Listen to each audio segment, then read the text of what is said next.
എല്ലാവരും. ആ ധർമ്മം നമ്മൾ ഉപദേശിക്കുന്നത് ധർമ്മോ രക്ഷതി രക്ഷിത എന്നാണ്. ധർമ്മത്തെ രക്ഷിക്കുന്നവരെ ധർമ്മം രക്ഷിക്കും. ധർമ്മത്തെ രക്ഷിക്കുക എന്ന് പറയുമ്പോൾ പെട്ടെന്ന് ആളുകളുടെ മനസ്സിൽ ചിലപ്പോൾ വരിക ക്ഷേത്രങ്ങളൊക്കെ വലുതാക്കുക, ആശ്രമങ്ങളൊക്കെ വലുതാക്കുക എന്നുള്ളതായിരിക്കും. ഈ ക്ഷേത്രങ്ങളും ആശ്രമങ്ങളും രണ്ട് തരത്തിലുള്ള തീർത്ഥങ്ങളാണ്. ഒന്ന് ചരതീർത്ഥം, ഒന്ന് അചരതീർത്ഥം. അചരതീർത്ഥം എന്ന് പറഞ്ഞു കഴിഞ്ഞാൽ സ്ഥിരമായിട്ട് ഒരു സ്ഥലത്ത് തന്നെ ഉള്ള തീർത്ഥം. അത് സരസ്സുകൾ, നദികൾ, ക്ഷേത്രങ്ങൾ എല്ലാം അചരതീർത്ഥങ്ങളാണ്. ചരതീർത്ഥം എന്ന് പറഞ്ഞാൽ സാധു സന്ത് മഹാത്മാക്കൾ, സന്യാസിമാർ.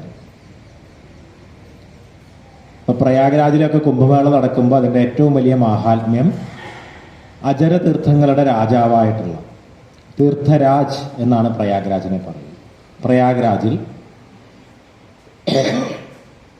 ഭാരതത്തിലെ മുഴുവൻ സന്യാസി, ഭിന്നമായിട്ടുള്ള എല്ലാ പരമ്പരകളിലെയും സന്യാസിമാർ, മഹാത്മാക്കൾ അവിടെ ഒത്തുചേരുന്നു. ഇത് രണ്ടും ഒരുമിച്ച് ഈ ദേശത്തെ, സമാജത്തെ അനുഗ്രഹിക്കാൻ വേണ്ടി എത്തിച്ചേരുന്നു എന്നുള്ളതാണ്. ഈ രണ്ടും, അതായത് ക്ഷേത്രങ്ങളായിക്കോട്ടെ അല്ലെങ്കിൽ ആശ്രമങ്ങളായിക്കോട്ടെ, ആശ്രമങ്ങളിൽ നിന്ന് ഗുരുക്കന്മാർ ഈ ധർമ്മത്തിൽ എങ്ങനെ നമുക്ക് ഉറച്ചു നിൽക്കാം എന്നുള്ള ഉപദേശങ്ങളും നിർദ്ദേശങ്ങളും തരികയാണ്. അങ്ങനെ ഉറച്ചു നിൽക്കാൻ, ആ ഉപദേശം അനുസരിച്ചുകൊണ്ട് ധർമ്മത്തിൽ ഉറച്ചു നിൽക്കാൻ വേണ്ടിയിട്ടുള്ള ശക്തി നമുക്ക് തരുന്ന കേന്ദ്രങ്ങളാണ് ദേവതാ സങ്കേതങ്ങൾ, ക്ഷേത്രങ്ങൾ. ഇവിടെ നിന്ന് ഒരു സ്ഥലത്ത് നിന്നുള്ള മാർഗനിർദ്ദേശവും മറു സ്ഥലത്ത് നിന്നുള്ള ഊർജവും ഉൾക്കൊണ്ടുകൊണ്ട് നമ്മൾ ധർമ്മത്തെ രക്ഷിക്കുക. ആ ധർമ്മത്തെ രക്ഷിക്കുക എന്ന് പറഞ്ഞാൽ നമ്മുടെ നിത്യജീവിതത്തിൽ ആ ധർമ്മത്തെ പരിപാലിക്കുക എന്നുള്ളതാണ്. ജീവിതത്തിൽ ധർമ്മത്തെ കൊണ്ടു നടക്കുക എന്നുള്ളതാണ്. വലിയ ഉപാസകരെ കുറിച്ച് പറയാറുണ്ട്. ദേവി കൂടെയുള്ള ആള് അല്ലെങ്കിൽ ഭഗവാൻ കൂടെയുള്ള ആള്. അപ്പം അവർ ചെറുതായിട്ടൊന്ന് എന്തെങ്കിലും സങ്കല്പിക്കുമ്പോൾ പോലും അത് യാഥാർത്ഥ്യമാകുന്ന തരത്തിൽ ദേവതാ ചൈതന്യം കൂടെയുള്ള ആളുകളുണ്ട്. അങ്ങനെയുള്ള ആളുകളിൽ നിന്ന് പോലും ഉപാസനാ പദ്ധതി പറയുന്നത് ഓരോ ദിവസവും ഒരു നാഴിക നേരം ദേവത മാറി നിൽക്കുന്നതാണ്. അവരുടെ അടുത്ത് നിന്ന് മാറി നിൽക്കും. ആ സമയത്ത് അവരെ രക്ഷിക്കുക അവരുടെ ധർമ്മം മാത്രമാണ്. നമ്മൾ എത്രത്തോളം ധർമ്മിഷ്ഠരായിട്ടാണോ ജീവിച്ചത് അതാണ് ആ സമയത്ത് നമ്മളെ രക്ഷിക്കുക. ഈ ധർമ്മത്തെ രക്ഷിക്കുക എന്ന് പറഞ്ഞാൽ ധർമ്മത്തെ ശീലിക്കുക. അതെങ്ങനെ എന്ന് ചോദിച്ചാൽ നമ്മുടെ ആചാരാനുഷ്ഠാനങ്ങളിലൂടെയാണ്. മറ്റൊരു തരത്തിലും അത് നമ്മുടെ ശീലമാവില്ല. നമ്മൾ മനസ്സുകൊണ്ടൊക്കെ എത്രത്തോളം ഉറപ്പിച്ചാലും പല മറ്റുള്ള കാര്യങ്ങളൊക്കെ വന്നിട്ട് അത് നീങ്ങിപ്പോകും. വളരെ ലളിതമായിട്ടുള്ള ആരോഗ്യശാസ്ത്രമാണ്. ഭഗവത്ഗീത അത്ഭുതകരമായിട്ടുള്ളൊരു അശ്വത്ഥ വൃക്ഷത്തെക്കുറിച്ച് പറയുന്നുണ്ട്. ശിഖരങ്ങളെല്ലാം താഴേക്കും വേരുകളൊക്കെ മുകളിലേക്കുമായിട്ടുള്ള അശ്വത്ഥത്തെക്കുറിച്ച്. വളരെ ലളിതമായിട്ട് ചെറിയൊരു ചിന്ത ചിന്തിച്ചാൽ നമ്മുടെ മനുഷ്യ ശരീരം തന്നെയാണ്. നമ്മുടെ വേരൊക്കെ ശിരസിലാണ്, ശാഖകൾ നാഡികളായിട്ടും അവയവങ്ങളായിട്ടും താഴേക്ക് വരിക. അപ്പോൾ നമ്മുടെ അടുത്ത് സൂര്യോദയത്തിന് മുമ്പ് എഴുന്നേറ്റ് കുളിക്കണം എന്ന് പറയുമ്പോൾ അത് തണുത്ത വെള്ളത്തിൽ, തലയിൽ തണുത്ത വെള്ളം ഒഴിച്ച് കുളിക്കണം എന്ന് പറയുമ്പോൾ നമ്മുടെ വേരുകളെ ഉണർത്തുകയാണ്. ഈ ദിവസം ഒരു സൗര കലണ്ടർ അനുസരിച്ച് അല്ലെങ്കിൽ സൂര്യൻ്റെ അവസ്ഥകളനുസരിച്ച് ചിട്ടപ്പെടുത്തിയിരിക്കുന്ന നമ്മുടെ ശരീര വ്യവസ്ഥയെ ഏറ്റവും മഹത്തായ കർമ്മങ്ങൾക്ക് തയ്യാറാക്കുന്നതിന് വേണ്ടിയിട്ട് അതിൻ്റെ സൗരോർജം ഏറ്റവും നന്നായി വരുന്ന ഉദയത്തിൽ നമ്മുടെ ഇന്ദ്രിയങ്ങളെയും നമ്മുടെ നാഡികളെയും എല്ലാം സജ്ജമാക്കുകയാണ് ആ കുളിയിലൂടെ നമ്മൾ ചെയ്യുന്നത്. പക്ഷെ അതൊരു ആചാരമായിട്ട്, ഒരു അനുഷ്ഠാനമായിട്ട്, ഒരു നിയമമായിട്ട് വരുമ്പോൾ നമ്മളത് ശീലിക്കും. അങ്ങനെ ഓരോ അനുഷ്ഠാനങ്ങളിൽ കൂടെയും നമ്മളെ ഈ ധാർമ്മികപരമായിട്ടുള്ള ജീവിതത്തിൽ ഉറപ്പിച്ച് നിർത്തുകയാണ് പൂർവാചാര്യന്മാർ ചെയ്തിട്ടുള്ളത്. പലപ്പോഴും നമ്മുടെ ഏറ്റവും അടിസ്ഥാനപരമായിട്ടുള്ള ദേവതകൾ എന്താണെന്ന് ചോദിച്ചാൽ സൂര്യനും അഗ്നിയുമാണ്. അത് ഭാരതത്തിൽ മാത്രമല്ല, പ്രാചീനമായിട്ടുള്ളൊരു സംസ്കൃതി ലോകത്തിൻ്റെ ഏതൊക്കെ ഭാഗത്തുണ്ടോ അവിടെയൊക്കെ അതങ്ങനെയായിരുന്നു. അപ്പോൾ ആധുനിക ചരിത്രകാരന്മാരൊക്കെ പറയുന്നത് പഴയ ആളുകൾ തീ കണ്ടു പേടിച്ചു, അതുകൊണ്ട് തീനെ ആരാധിച്ചു തുടങ്ങിയെന്നാണ്. തീ കാണുന്നതിന് മുമ്പേ വെള്ളം കണ്ടിട്ടുള്ള ആളുകളാണ് പഴയ ആളുകളൊക്കെ. ഇത് കുറച്ച് വെള്ളം കോരി ഒഴിച്ചാൽ അത് കെട്ടുപോകുന്ന അവർക്കറിയാം. അപ്പം എല്ലാ സംസ്കൃതിയും അഗ്നിയെ ആരാധിച്ചത് അകത്ത അഗ്നിയെ പുറത്ത് കണ്ടിട്ടാണ്. നമ്മുടെ ശരീരത്തിലെ ഓരോ പ്രവർത്തനങ്ങളും നടക്കുന്നത്, അല്ലെങ്കിൽ പ്രപഞ്ചത്തിലെ ഓരോ പ്രവർത്തനങ്ങളും നടക്കുന്നത് അഗ്നി കാരണമാണ്. നമ്മൾ ജീവനുണ്ടോ എന്ന് ചോദിക്കുന്നത് തന്നെ ശരീരം തണുത്തു എന്ന് പറഞ്ഞിട്ടാണ് മരിച്ചു എന്ന് ഉറപ്പിക്കുന്നത്. ചൂട് എന്ന് പറയുന്നത് ആ അഗ്നിയാണ് ഈ ചൂട് എന്ന് പറയുന്നത്. അപ്പം നമ്മുടെ ശരീരത്തിൽ ദഹനം നടക്കുന്നത്, രക്തം മാംസമായി മാറുന്നത്, മാംസം അസ്ഥിയായി മാറുന്നത്, ഇതൊക്കെ അകത്ത അഗ്നി പ്രവർത്തിച്ചിട്ടാണ്. ഇതുപോലെയാണ് പ്രപഞ്ചത്തിലെല്ലാവർക്കും. ആ അഗ്നി അതിൻ്റെ ഊർജം സ്വീകരിക്കുന്നത് സൂര്യനിൽ നിന്നാണ്. അത് പ്രകാശ സംശ്ലേഷണത്തിലൂടെ ചെടികളിലെത്തി ആ ചെടികളിൽ നിന്ന് നമ്മൾ സ്വീകരിക്കുന്നുവെന്ന് ഇന്ന് ബയോളജിയൊക്കെ നമ്മളെ പഠിപ്പിക്കുന്നുണ്ട്. അപ്പോൾ ഈ എനർജിയുടെ ശക്തി സ്രോതസ്സായിട്ടുള്ള സൂര്യനും ആ ശക്തി നമ്മളിൽ പ്രകടമാകുന്നതിന് കാരണമായിട്ടുള്ള അഗ്നിയെയുമാണ്. ഇത് അകത്ത അഗ്നിയെ പുറത്ത് കണ്ടിട്ടാണ് പൂർവികരായിട്ടുള്ളവരെ അഗ്നിയെ ആരാധിച്ചത്. അപ്പം അങ്ങനെ വളരെ ശാസ്ത്രീയവും സുഘടിതവുമായിട്ടുള്ള ആചാരാനുഷ്ഠാനങ്ങളിൽ കൂടെ, അപ്പം നമ്മുടെ വേദം തുടങ്ങുന്നത് തന്നെ അഗ്നിമീളയെ പുരോഹിതം, നമ്മളെ മുന്നോട്ട് നയിക്കുന്നത് അഗ്നിയാണ്, ആ അഗ്നിയെ നമസ്കരിക്കുന്നു എന്ന് പറഞ്ഞിട്ടുണ്ട്. അപ്പം അങ്ങനെ അപ്പം അഗ്നിയെ ശ്രദ്ധിക്കണം. അഗ്നിക്ക് ദോഷം ഉണ്ടാക്കുന്ന കാര്യങ്ങളൊന്നും നമ്മൾ ചെയ്യരുത്, നമ്മുടെ ആഹാരത്തിലോ വിഹാരത്തിലോ ഒന്നും ഉണ്ടാവരുത് എന്ന് പറഞ്ഞിട്ടാണ് നമ്മുടെ സംസ്കൃതി തുടങ്ങുന്നത് തന്നെ. അപ്പം അങ്ങനെ ഉള്ള അനുഷ്ഠാനങ്ങളിലൂടെ നമ്മളെ ധർമ്മത്തിൽ ഉറപ്പിച്ച് നിർത്തി മുന്നേറുമ്പോൾ ആ ധർമ്മം നമ്മളെ രക്ഷിക്കുന്നത് വേണ്ടത് വേണ്ടപ്പോൾ തോന്നിപ്പിച്ചിട്ടാണ്. ഏറ്റവും വലിയ അനുഗ്രഹം എന്ന് പറയുന്നത് അതാണ്. പലപ്പോഴും വലിയ മുന്നോട്ട് പോക്കിൽ ആളുകൾ പെട്ടെന്ന് വീണു പോകുന്നത്, അല്ലെങ്കിൽ മുന്നോട്ട് പോകാൻ ഒരു ഘട്ടം കഴിഞ്ഞാൽ മുന്നോട്ട് പോകാതെ പതറി നിൽക്കുന്നത് ആ സമയത്ത് കൃത്യമായ കാര്യം വേണ്ടത് വേണ്ടപ്പോൾ തോന്നാത്തോണ്ടാണ്, വേണ്ടത് വേണ്ടപ്പോൾ പറയാത്തോണ്ടാണ്, വേണ്ടത് വേണ്ടപ്പോൾ ചെയ്യാത്തോണ്ടാണ്. അതാണ് ഏറ്റവും വലിയ അനുഗ്രഹമായിട്ട് നമ്മളുടെ മുന്നിൽ നിൽക്കുക. സനാതനധർമ്മം ഇങ്ങനെ പ്രകൃതിയിലും ശരീരത്തിലും അല്ലെങ്കിൽ വ്യഷ്ടിയിലും സമഷ്ടിയിലുമുള്ള വിവിധ പ്രവർത്തനങ്ങൾക്ക് പിറകിലെ ശക്തിയെ ഋഷീശ്വരന്മാർ തിരിച്ചറിഞ്ഞ് ആ ശക്തിയെ നമുക്ക് അനുഗ്രഹമായിട്ട് എങ്ങനെ പ്രവർത്തിപ്പിക്കാം എന്നുള്ളതിൻ്റെ വഴികൾ കണ്ടെത്തി.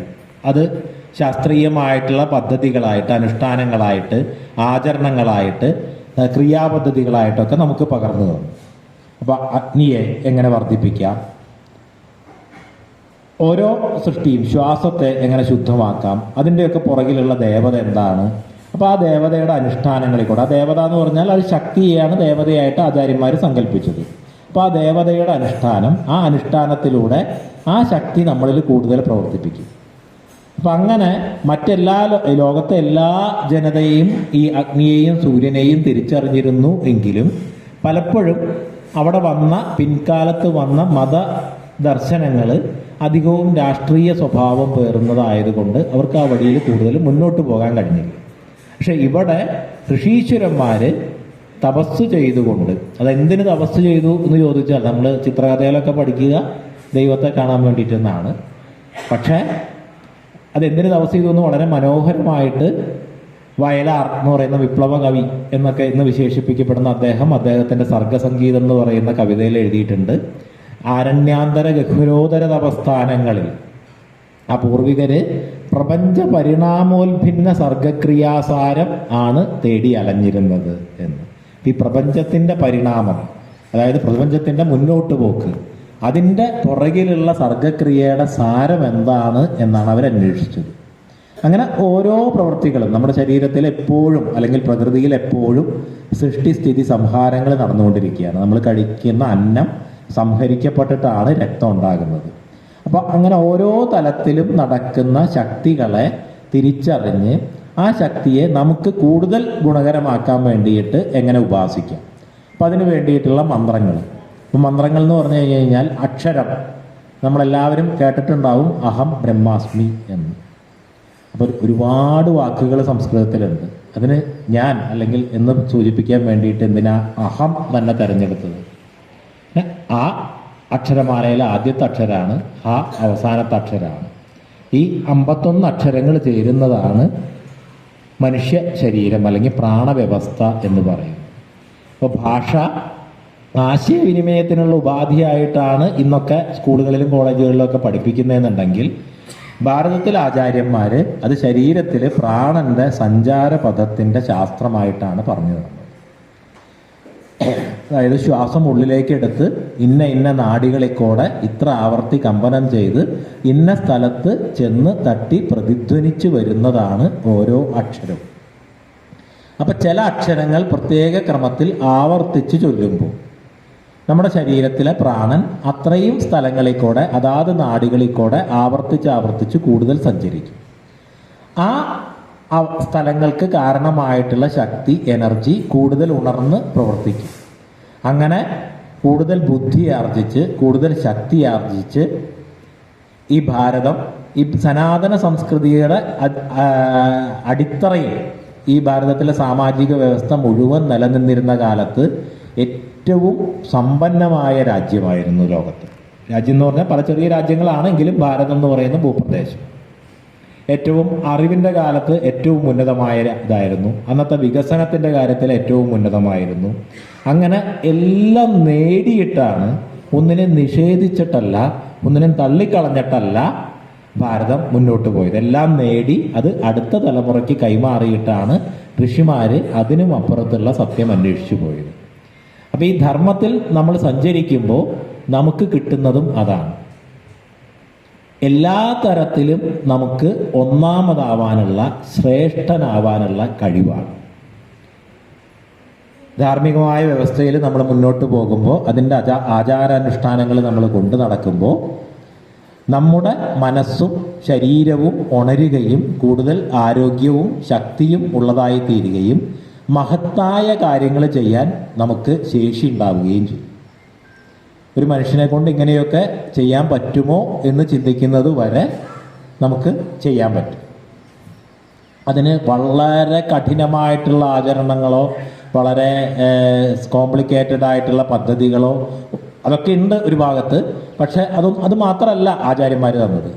ഏറ്റവും ലളിതമായിട്ടുള്ള നാമജപം. അപ്പം ഏറ്റവും ലളിതം എന്ന് പറഞ്ഞാൽ ഒരു കുട്ടിക്ക് പോലും ചെയ്യാം. പക്ഷെ അത് ഏറ്റവും ശക്തവുമാണ്. അർത്ഥമറിയാതെ കൊണ്ട് ജപിച്ചിട്ട് പോലും കാട്ടാളനെ മഹാഋഷിയാക്കിയ ശക്തിയുള്ള ഒന്നാണ് ആ നാമജപം. അപ്പോൾ ആ നാമജപത്തിന് പിന്നിലായി നമ്മുടെ ഏത് സംസ്കാരത്തിൽ, അതായത് ഈ ഭാരതീയ സംസ്കൃതിയിൽ ചെറിയ ചെറിയ ജാതിയായിട്ട് മറ്റ് ദർശനങ്ങളുടെ ഗുരുപരമ്പരകളുടെ വ്യത്യസ്തതകൾ കൊണ്ട് അങ്ങനെ എത്രയെത്ര ഭിന്നമായ ചെറു ഭാഗങ്ങൾ അതിനുണ്ടോ, അതിലെല്ലാം നമുക്കൊരു ഇഷ്ടദേവത, കുലദേവത, പരദേവത എന്നൊക്കെ സങ്കല്പിക്കുന്ന, ദേശദേവത എന്നൊക്കെ സങ്കല്പിക്കുന്ന ഒരു ദേവതയുണ്ട്. ഇപ്പോൾ മലബാർ ഭാഗത്ത് അത് നമ്മുടെ മുത്തപ്പനാണ്. അപ്പം ആ ദേവതയുടെ പൂജ, ആ ദേവതയുടെ നാമജപം, ഒരു വിളക്ക് വെച്ച് ഒന്ന് പ്രാർത്ഥിക്കുക, ഇത്രയും ലളിതമായിട്ടുള്ളൊരു കാര്യം നമ്മുടെ ജീവിതത്തിൽ നമ്മൾ മുടങ്ങാതെ കൊണ്ട് നടന്നാൽ തന്നെ മഹത്തായ ലക്ഷ്യങ്ങൾ നമുക്ക് സ്വാംശീകരിക്കാൻ കഴിയും എന്നുള്ളതാണ് നമ്മുടെ ചരിത്രം നമ്മളെ പഠിപ്പിച്ചത്, നമ്മുടെ ഗുരുക്കന്മാർ നമ്മളെ പഠിപ്പിച്ചത്, നമ്മുടെ കാരണവന്മാർ നമ്മൾ പഠിപ്പിച്ചത്. അങ്ങനെയുള്ള സമൃദ്ധി, അത്രയും ഉന്നതമായിട്ടുള്ള അറിവ്, ഇതൊക്കെ ഭാരതം സൃഷ്ടിച്ചിട്ടുണ്ട്. ഇന്ന് നമ്മൾ വികസിത രാജ്യങ്ങൾ എന്ന് പറയുന്ന യൂറോപ്പൊക്കെ ഇവിടെ നിന്ന് കൊള്ളയടിച്ചു പോയ സമ്പത്ത് കൊണ്ട് മാത്രം ഉണ്ടാക്കിയ വികസനമാണ് അവിടെയുള്ളത്. അത് കൊള്ളയടിച്ചു കൊണ്ട് പോയപ്പോഴാണ് ഇവിടെ താൽക്കാലികമായിട്ടുള്ള ഒരു ദാരിദ്ര്യം അനുഭവപ്പെട്ടത്. അപ്പോൾ ആ ദാരിദ്ര്യത്തിൽ നമ്മളതിൻ്റെ പരിഹാരമായിട്ട് കണ്ടത് നമുക്ക് കരുത്ത് തന്നതിനെയൊക്കെ കൈവിടുകയും നമ്മളെ കൊള്ളയടിച്ചവരുടെ പാതയിൽ മുന്നോട്ട് പോകാൻ ശ്രമിക്കാൻ പറ്റുമോ എന്ന് നോക്കുകയാണ് ചെയ്തത്. പക്ഷേ നമുക്കറിയാം, എത്രത്തോളം മിമിക്രി കാണിച്ചാലും അത് ഒറിജിനൽ പോലെ ആവില്ല. അപ്പോൾ മറ്റൊരു സംസ്കാരത്തെ നമ്മൾ എത്രത്തോളം പിന്തുടരാൻ ശ്രമിച്ചാലും നമുക്കൊരിക്കലും അതിൽ മികച്ചതാവാൻ പറ്റില്ല. നമുക്ക് നമ്മുടെ ഏത് വൃക്ഷത്തിനും അതിൻ്റെ വേരുകളിൽ നിന്ന് ഊർജം വലിച്ചെടുത്തുകൊണ്ട് മാത്രമേ വളരാൻ പറ്റൂ.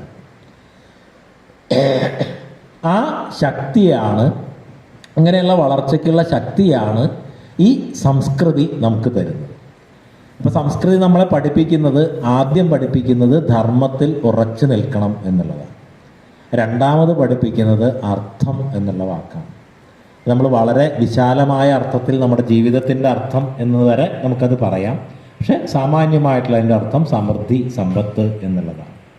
അപ്പം സമ്പത്ത് നേടുന്നത് വളരെ മോശപ്പെട്ടൊരു കാര്യമായിട്ട് വളരെ കാലങ്ങൾ കൊണ്ട്, കാരണം ഈ ത്യാഗത്തിൻ്റെ നാടാണ്, ഉപേക്ഷയുടെ നാടാണ്, സന്യാസത്തിൻ്റെ നാടാണെന്നൊക്കെ പറഞ്ഞിട്ട് അതൊക്കെ ഒരു മോശപ്പെട്ട കാര്യമാണെന്ന് എന്തൊക്കെയോ നമുക്കൊന്നും വേണ്ട എന്ന് പറയുന്ന രീതിയിലേക്ക് നമ്മുടെ ചിന്ത മാറിപ്പോയിട്ടുണ്ട്.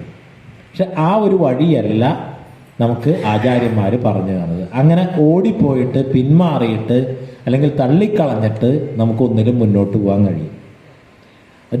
ധാർമ്മികമായി അർത്ഥസമ്പാദനം നടത്തി നമ്മുടെ ധാർമ്മികമായിട്ടുള്ള കാമനകളെല്ലാം, ധാർമ്മികമായിട്ടുള്ള കാമനകൾ എന്ന് പറയുമ്പോൾ നമ്മൾ ഗൃഹത്തിൽ ജീവിക്കുമ്പോൾ നമ്മുടെ ആരോഗ്യം, നമ്മുടെ ജോലി, നമ്മുടെ മക്കളുടെ വിദ്യാഭ്യാസം, അച്ഛൻ്റെയും അമ്മയുടെയും സ്വസ്ഥമായിട്ടുള്ള ജീവിതം, ഇതെല്ലാം നമ്മുടെ ധാർമ്മികമായിട്ടുള്ള കാമനകളാണ്, നമ്മുടെ ധർമ്മമാണ്. അതെല്ലാം ഏറ്റവും മികച്ച രീതിയിൽ സാക്ഷാത്കരിച്ചിട്ട് വേണം പരമപുരുഷാർത്ഥമായിട്ടുള്ള മോക്ഷത്തിലേക്ക് നമുക്ക് പോകാൻ. അങ്ങനെ പോകാൻ പറ്റും. നമ്മൾ ആ വഴിയിൽ പോകാതെ ഒരു ബൈപ്പാസോ ക്രോസ് കട്ടോ ഒന്നുമില്ല. അപ്പം ഇന്ന് നമ്മുടെ സമാജം ശ്രദ്ധിക്കേണ്ട ഏറ്റവും പ്രധാനപ്പെട്ട 2 കാര്യങ്ങൾ, ഒന്ന് സമ്പത്തുണ്ടാക്കുക എന്നുള്ളതാണ്. ആ സമ്പത്തുണ്ടായാൽ മാത്രമേ നമ്മുടേതായിട്ടുള്ള എല്ലാറ്റിനെയും സംരക്ഷിക്കാൻ നമുക്ക് പറ്റുള്ളൂ, നിലനിർത്താൻ നമുക്ക് പറ്റുള്ളൂ. ആ സമ്പത്തിന് ആധാരമായി വേണ്ടത് ബിസിനസ്സാണ്, വ്യവസായവുമാണ്. അപ്പം എന്തുകൊണ്ടും നമ്മളൊക്കെ ഇപ്പോഴും കരുതുന്നതും ഏതെങ്കിലുമൊക്കെ സ്ഥലത്ത് ജോലിക്ക് പോകാം, ശമ്പളം വാങ്ങിക്കാം, സ്വസ്ഥമാകാം എന്നുള്ളതാണ്. ഈ ശമ്പളം വാങ്ങിച്ച് സ്വസ്ഥമാകുക എന്നുള്ള ചിന്ത വിട്ട് പഴയൊരു കാലത്തെ പോലെ 4 പേർക്ക് ശമ്പളം കൊടുക്കാം എന്ന് ചിന്തിക്കുന്ന അവസ്ഥയിലേക്ക് നമ്മൾ മാറണം. അതിൽ നിന്നാണ് നമുക്ക് വലിയ ഉയർച്ചകൾ ഉണ്ടാവുക, വലിയ വളർച്ചകൾ ഉണ്ടാവുക. അപ്പം ശമ്പളം വാങ്ങിച്ച് ചെയ്യുന്ന ആളുകൾക്ക് ആർക്കും മഹത്തരമായിട്ടുള്ള കാര്യങ്ങളിലേക്ക് ചെയ്യാൻ ഉള്ള സാധ്യതകൾ വളരെ കുറവാണ്. അത് മാറി നമ്മൾ ശമ്പളം കൊടുക്കുന്നവരായിട്ട് വ്യവസായങ്ങളായിട്ട്, അപ്പോൾ വ്യവസായങ്ങൾ എന്ന് പറയുമ്പോൾ ആ വ്യവസായങ്ങൾ സമാജത്തിൽ ചെയ്യുന്ന വലിയ ധർമ്മമുണ്ട്. ഒരു ടാറ്റ ട്രക്ക് പുറത്തിറങ്ങുമ്പോൾ 70ഓളം തൊഴിലുകൾ സൃഷ്ടിക്കപ്പെടുന്നു എന്നുള്ളതാണ്. പുറത്തേക്ക് ഇറങ്ങുമ്പോൾ അവിടെ ടാറ്റ കൊടുക്കുന്ന ജോലിയല്ല, ഇത് പുറത്തേക്ക് ഇറങ്ങി കഴിയുമ്പോൾ അതിൻ്റെ ഡ്രൈവറായിട്ട്, അതിൻ്റെ വർക്ക്ഷോപ്പിലെ ആളുകളായിട്ട്, അത് പോകുന്ന വഴിക്കുള്ള ഹോട്ടലുകളായിട്ടൊക്കെ 70ഓളം തൊഴിലുകൾ സൃഷ്ടിക്കപ്പെടുന്നുണ്ട് എന്നാണ് അതിൻ്റെ ഒരു കണക്ക്. ഇപ്പോൾ കുംഭമേളയുടെ ചെലവുകൾ 6000 കോടി രൂപയാണ് സർക്കാർ കുംഭമേളയ്ക്ക് വേണ്ടി ചെലവഴിക്കുന്നത്. സർക്കാരിന് അതിന് നേരിട്ടുള്ള വരുമാനം, അതായത് 2 മാസം കഴിയുമ്പോൾ സർക്കാരിൻ്റെ പെട്ടിയിൽ വരുന്നത് 30,000 കോടി രൂപയാണ്. 2 വർഷം കൊണ്ട് കണക്കാക്കുന്ന പരോക്ഷ വരുമാനങ്ങൾ മുഴുവൻ കണക്കാക്കുന്നത് 2 ലക്ഷം കോടി രൂപയാണ്. അവിടെ പൂവിൻ്റെ മാത്രം ബിസിനസ് നടന്നത് 3000 കോടി രൂപയുടെയാണ്. പല്ല് വൃത്തിയാക്കാനുള്ള ആര്യവേപ്പിൻ്റെ കൊമ്പ് വിൽക്കുന്ന ആളുടെ ഒരു ദിവസത്തെ വരുമാനം 10,000 രൂപയാണ്. മലയാളികൾ തന്നെ അവിടെ മാസ്കും ഈ ഇത്തരം കാര്യങ്ങളൊക്കെ വിൽക്കുന്നതിന് വേണ്ടിയിട്ട് അവിടെ വന്നിരുന്നു. അപ്പം അത്തരം വരുമ്പോൾ 3 ലക്ഷത്തോളം തൊഴിലുകളാണ് ഈ കുംഭമേളയുമായി ബന്ധപ്പെട്ട് UP സർക്കാർ 18 മാസം കൊടുത്തത്. അപ്പം ഇതെല്ലാം ആ നാടിൻ്റെ സമ്പദ് വ്യവസ്ഥയെ മുന്നോട്ട് നയിക്കുകയാണ്. അത് അവരുടെ ഒരു വർഷത്തെ ബഡ്ജറ്റിനേക്കാൾ കൂടുതൽ മുന്നോട്ട് പോക്കാണ് ഒരു ധാർമ്മികമായിട്ടുള്ള സംഗമം കൊണ്ട് അവിടെ ഉണ്ടാകുന്നത്. അപ്പം ഇങ്ങനെ ഓരോ സാധ്യതകളിലും നമ്മൾ കൂടുതൽ വളരുന്നതിനുള്ള മാർഗങ്ങൾ അന്വേഷിച്ച് അത് ഉപയോഗപ്പെടുത്തി, അപ്പം നമ്മൾ മാത്രമല്ല അതിൽ മുന്നോട്ട് പോകുന്നത്, നമ്മൾ മുന്നോട്ട് പോകുമ്പോൾ പരോക്ഷമായിട്ട് നമ്മുടെ സമാജവും നമ്മുടെ സമൂഹവും നമ്മുടെ രാജ്യവും മുന്നോട്ട് പോവുകയാണ്. അത് ഒന്നാമത്തെ കാര്യം.